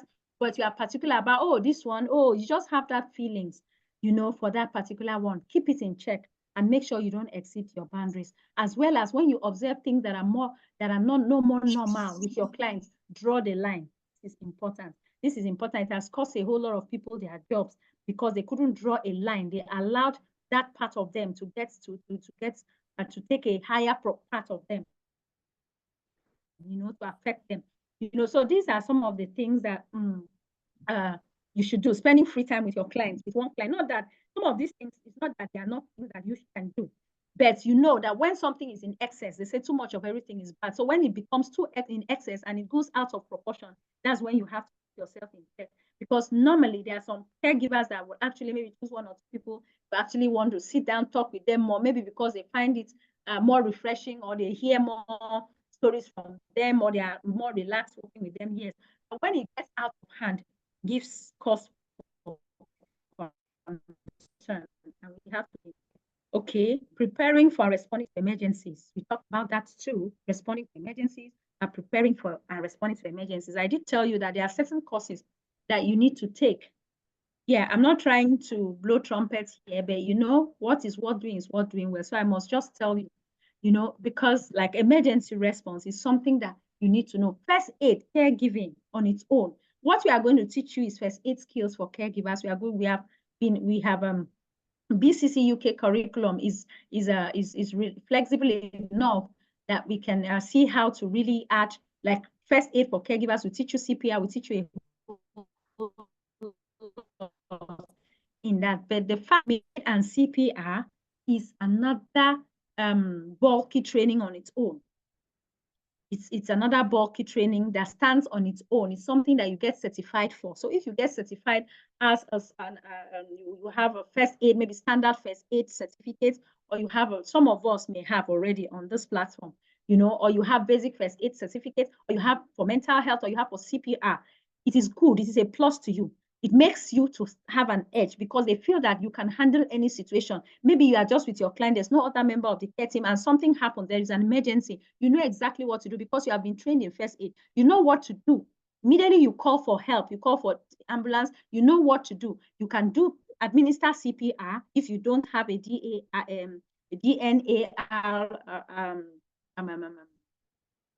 how do I call acronym? Like there are some people that that DNAR means do not attempt resuscitation.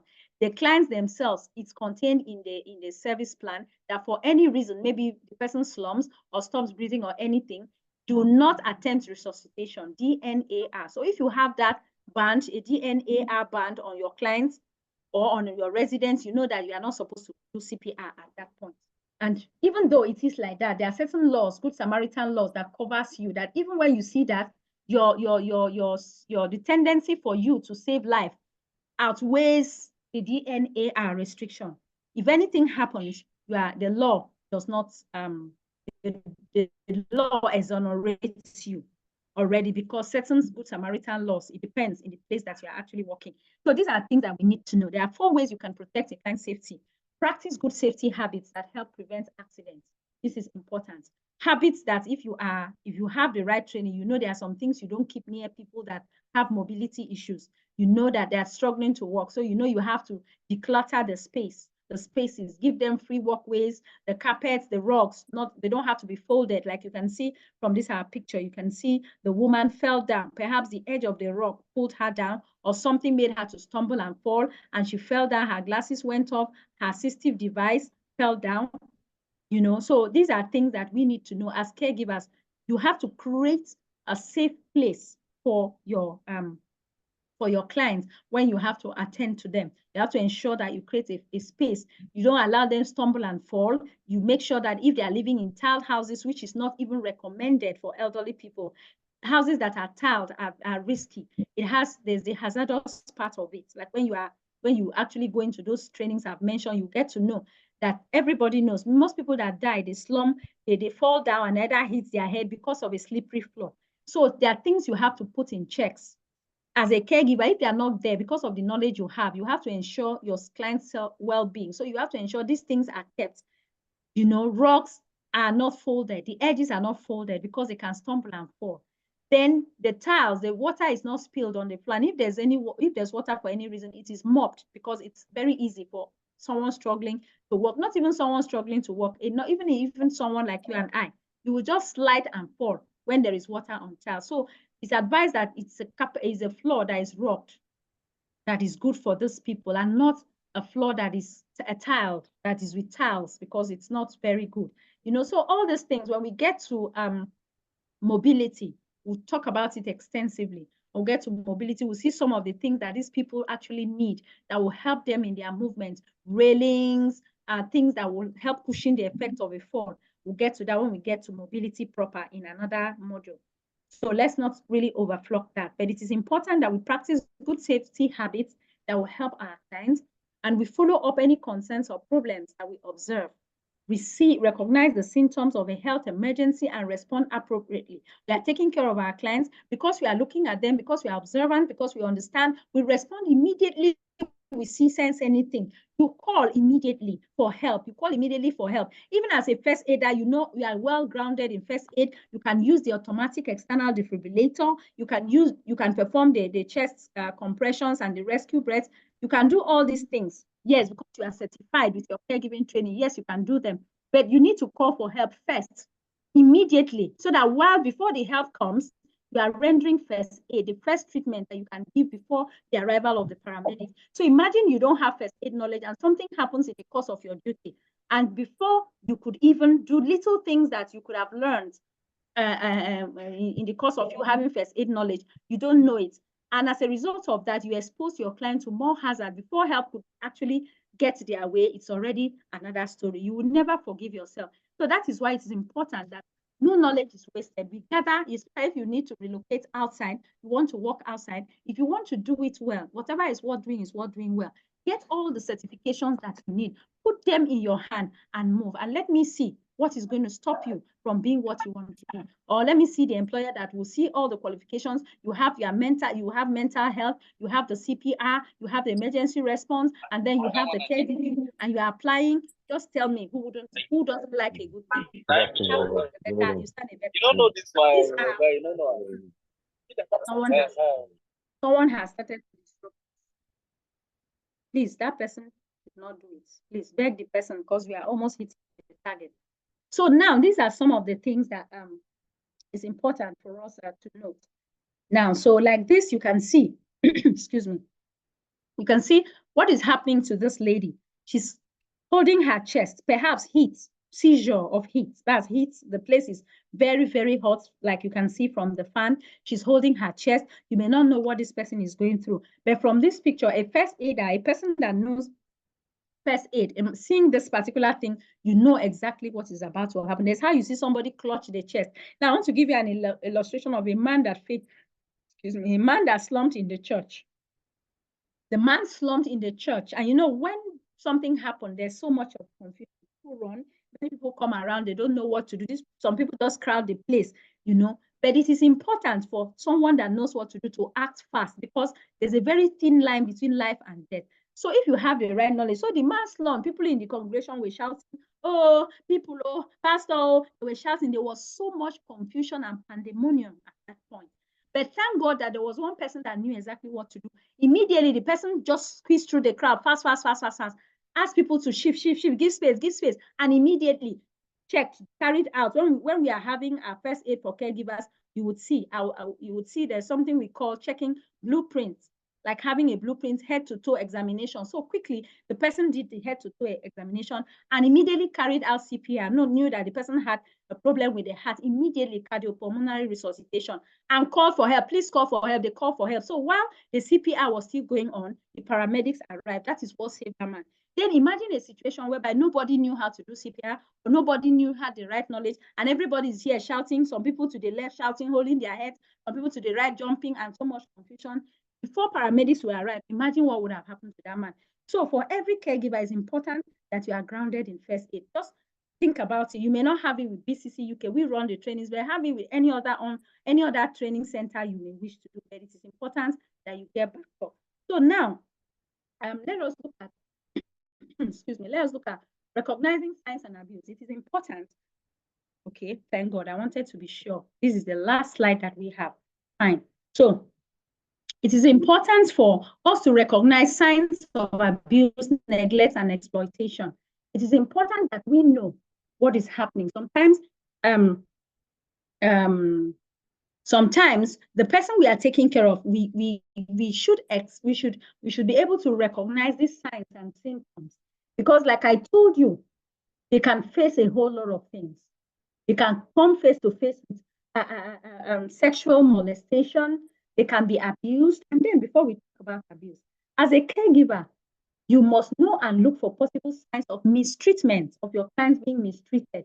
One sign or a combination of signs might make you suspect something is wrong. If you are vigilant, like I told you about that woman that finally knew that her client was being sexually abused. Because why? Because she sought to know, because she investigated, because she valued these clients and she needed to know. So sometimes some of these things, because people are vulnerable and people easily capitalize on that to abuse them one way or the other. So we have different types of abuse. Abuse simply means the willful action or inaction that inflicts injury, unreasonable confinement, intimidation, or punishment on a vulnerable adult. That's the meaning of abuse. The willful action or inaction that inflicts injury, unreasonable confinement, intimidation, or punishment on a vulnerable adult. Any of these things is considered abuse. Now, in instances of abuse of a vulnerable adult, it's unable to express or demonstrate physical harm, pain, or mental anguish. The abuse is presumed to cause physical harm, pain, or mental anguish. Abuse includes sexual abuse, like we have seen here, mental abuse, physical abuse, and personal exploitation of a vulnerable adult, and improper use of restraint against a vulnerable. We talked about restraint, so that's another serious form of abuse. So, like sexual abuse includes any form of non-consensual sexual conduct, sensual sexual conduct, including but not limited to rape. Some of them are raped, sodomy, sexual coercion, being forced, pressing them against their will, and a whole lot, photographing and sexual harassment. There are a whole lot of things that these people do. You understand? So as caregivers, look out for some of these signs. Bruises, maybe you want to bruises. You can see bruises around your clients. Some of us, especially women, there are certain things that women are, well, in most of the things, women are at the receiving end of most things. You understand? Women are, maybe by virtue of the fact that we are women, we are mostly exposed to certain hazards. But nevertheless, you can, as a caregiver, you can see some of these things.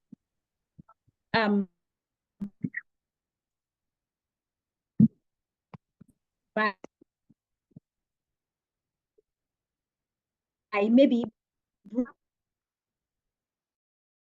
bruises around the breast, maybe if you are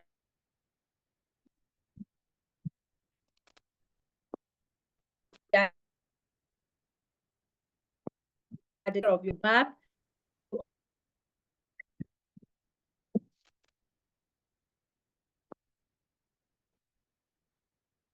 observe it. It's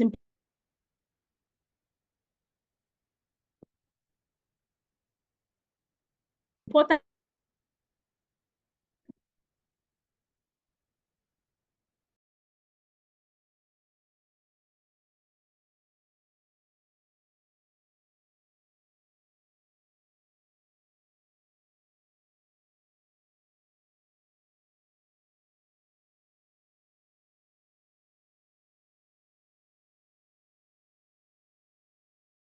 there are things that you can see. Of course.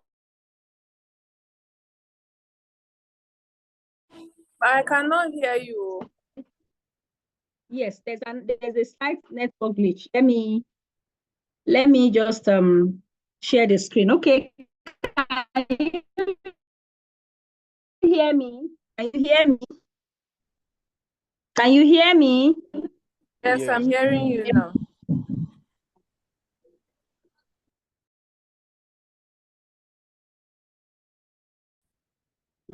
Okay, so as I was saying about exploitation, we are the last slide for today, the very last that we are looking. So, but it's important we talk about this. Even as an unpaid caregiver, you are taking care of an elderly person, maybe your grandmother or your mother, and especially us daughters, you have a particular personal things.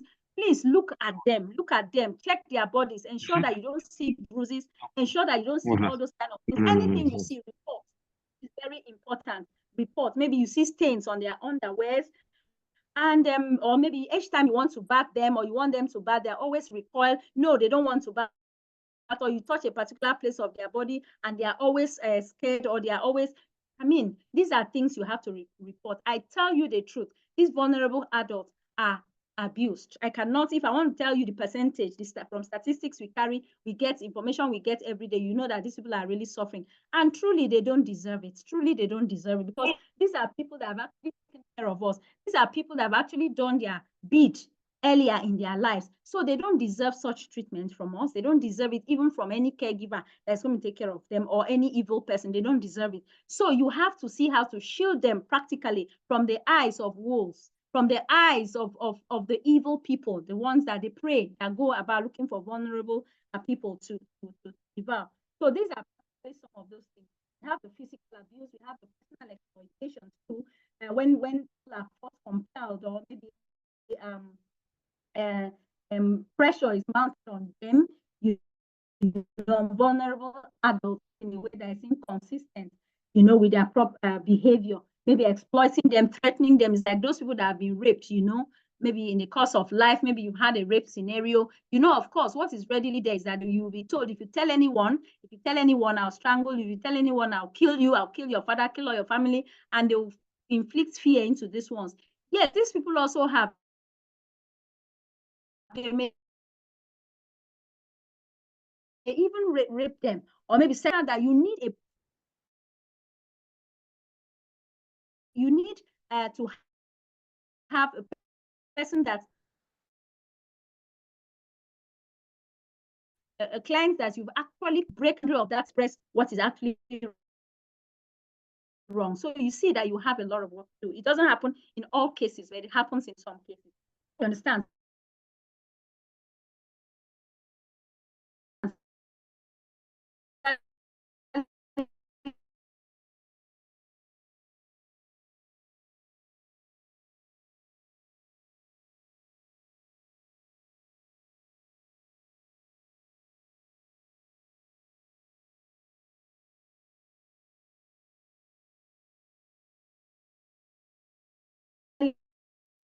I can't hear her again, no. Resources, because they know these people are fragile, these people are vulnerable, they don't even know what is standing in the counter, they don't even know what is ATM, but they have.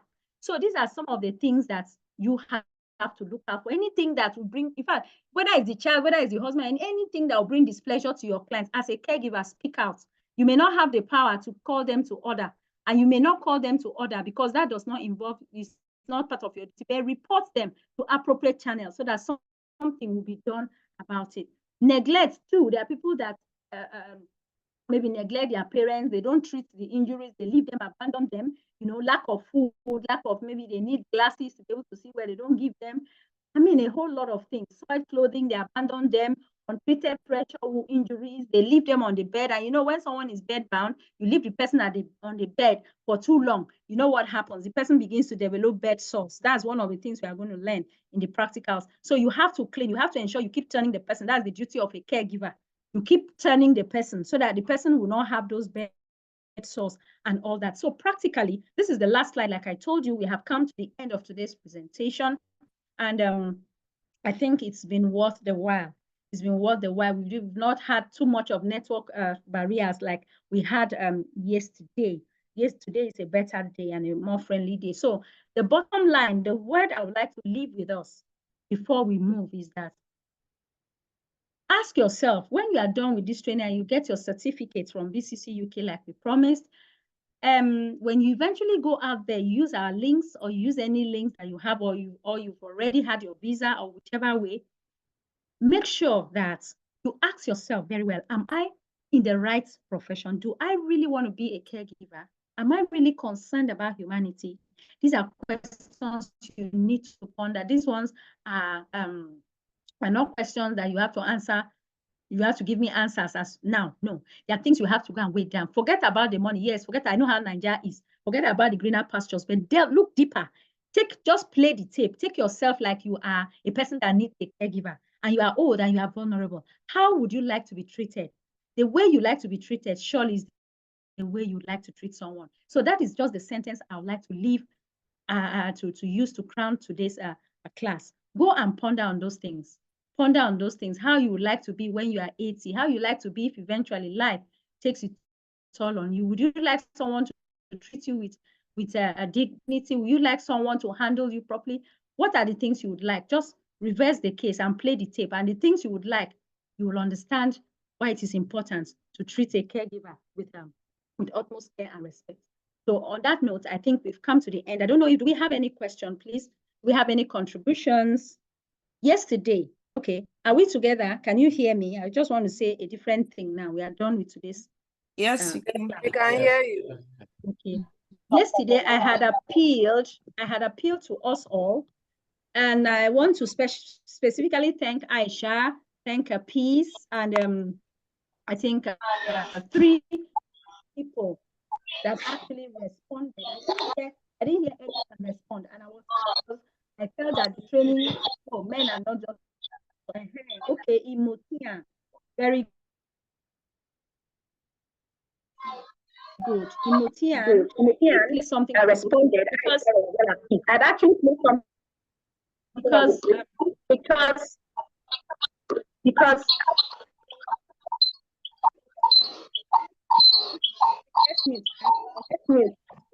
okay. Pounds, Mrs. Okechukwu.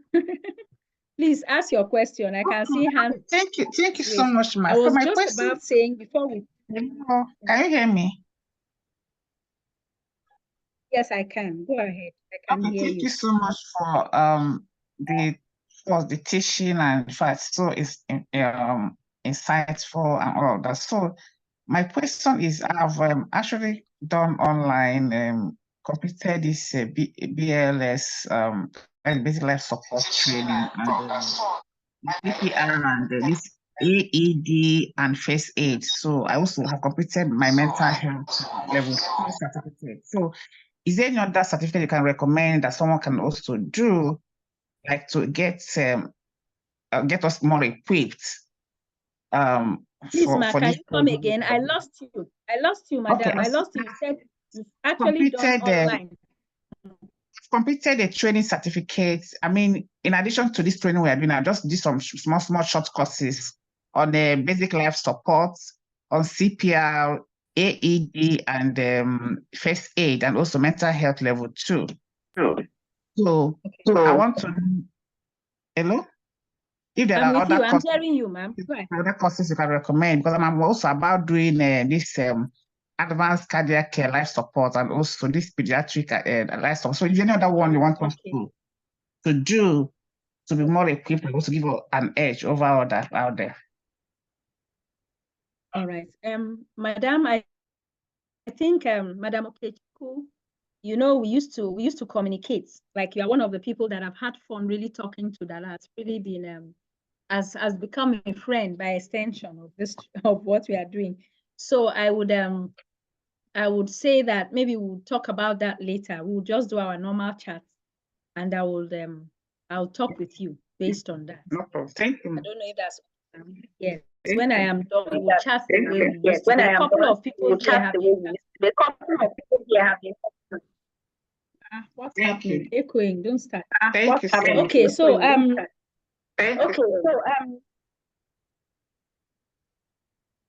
okay, who else has something? Idara Bon. Okay, who else? Is it Idara or Messi? Please go ahead and ask the question. This is John Obovikwe. Ma, please, under the caregivers' roles and responsibilities, you made mention of ADLS. So I really want to know the full meaning of it. ADLS. Okay. ADLS, I said the meaning. Maybe that time network didn't allow you to. ADLS means activities of daily living, activities of daily living. That's like brushing teeth. That's those activities that you do daily. You know, every day you have to brush your teeth. Every day you have to take a bath. Every day you toilet. Yes. So ADLS, activities of daily living. That's the meaning. Every day you toilet. Yes. Every day you toilet. Okay, so I don't know if that's fine. Who else has a question? It's like our men. Me, I'm not even hearing our men's voice again. It's like they have abandoned this thing for women. And they say women are caregivers, so let them do. Yes? Who wants to there is talk? no question for now. I don't think. So. Okay, Joy, please, I don't go ahead. After this call, can you send the video that you played last night together with this PDF? Don't worry yourself. I had already said, this is what I said. I said that two days, like Friday, Saturday, after this training, you just give me maybe 30 minutes to relax, stretch my nerves. Exactly maybe 3:30, you would have the slides in the registered participant group. Everything that we have done, module 1, communication, introduction to caregiving, module 2, person-centered care, module 3, communication in caregiving, module 4, clients and their rights, module 5, I'm not too sure, and then module 6.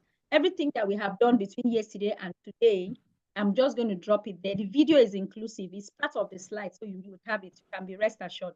When we say we do something, we actually do it. Yeah. Now, can it be sent via our emails as well, preferable emails, so that we'll have it documented for a long time in our emails?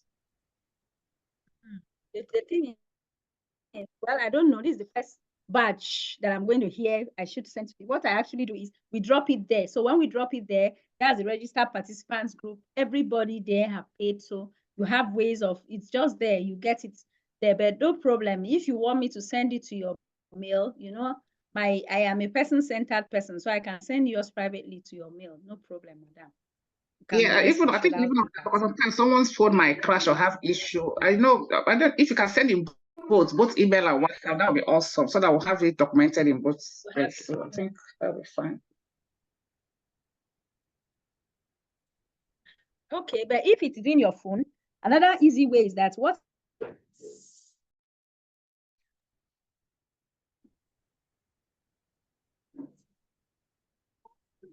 is in your phone can be sent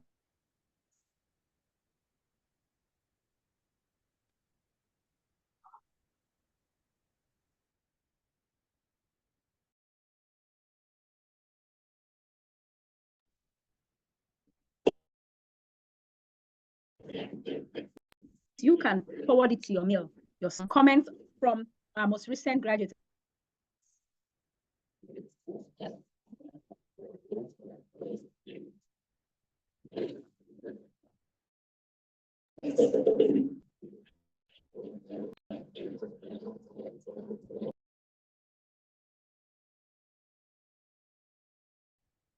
Use it as a reference, and I would equally crave your indulgence because I need to get your consent. I will need to take some of the comments and drop them in the general group, because the people in the general group, some of them are still in their limbos. They are still thinking that VCC UK is actually out to scam them, you know. So they don't know. It's not their fault, because when there are so many bad things, we don't know which one is good. I myself have been scammed online severally, so I understand. You people have not really been scammed. I'd like to drop it there, and I need your consent as well, just as I got the consent of the other people to drop their comments on the general group. So thank you. If you have any reservations, please just type it for me. Then some people did not drop comments, especially the men. So me, I was sad when I saw it. I was like, the men on that sorry, Kingsley, sorry about that. Sorry Mm-hmm. about that. I was very busy yesterday, so you definitely get a feedback today. No problem. I understand. I was just thinking aloud. So that is justice. So please, if you weren't able to drop your comments, I like genuine comments, so that from there we get to see our lapses, because over the years, the comments we have, we use it, we build on it. They say you get better when you build on your mistakes. So if we get the feedbacks, we'll see what we are not doing right, just as I've been told now that we have to send emails to. And that's a good suggestion, very good one. So that's part of the feedbacks that will help us to do better from now on. So please kindly take just a few seconds and drop your comments in the group. It will be highly appreciated. Thank you so much. Hello, good afternoon, ma'am.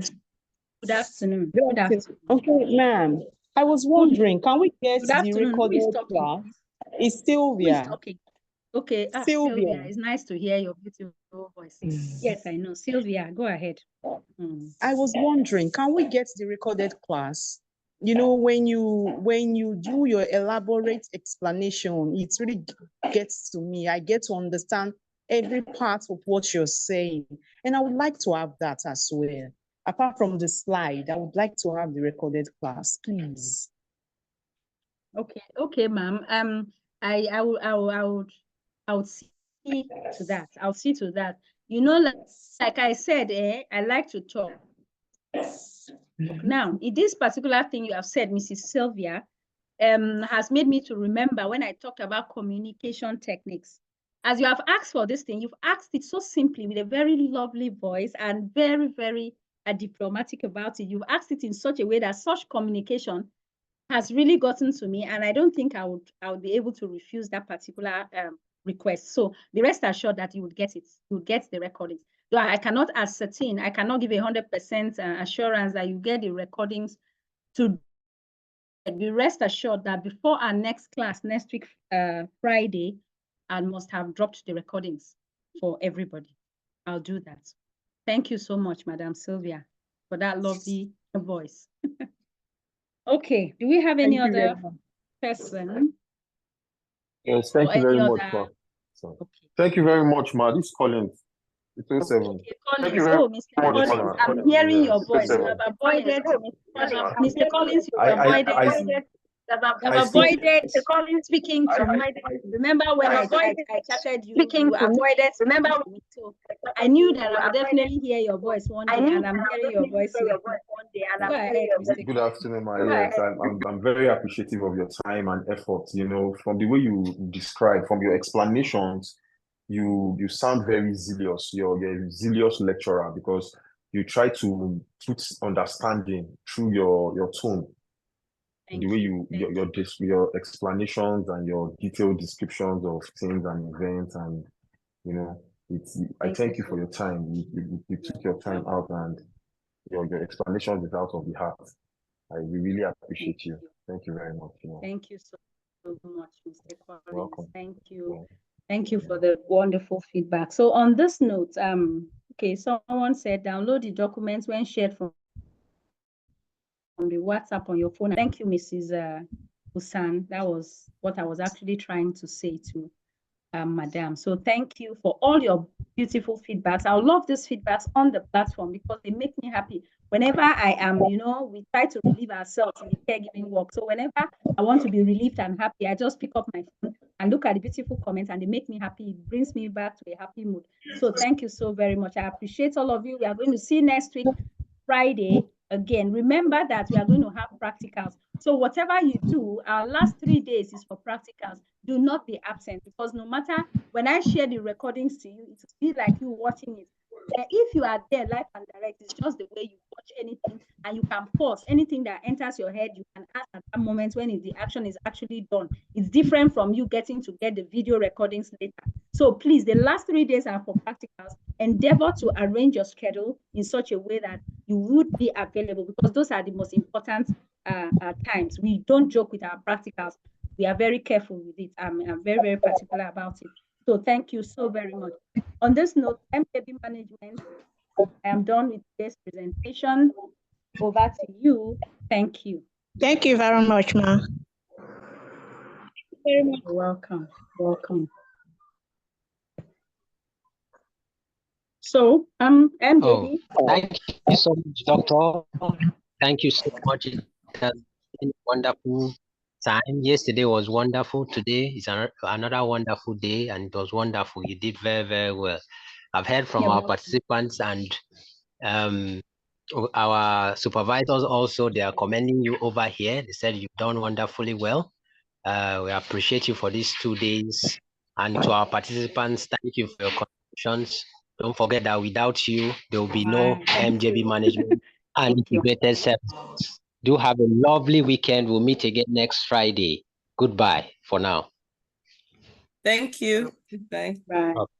Bye Thank for you. now. Bye. Thank you. Bye. Have a lovely weekend. Bye. You too, ma. You too. Bye.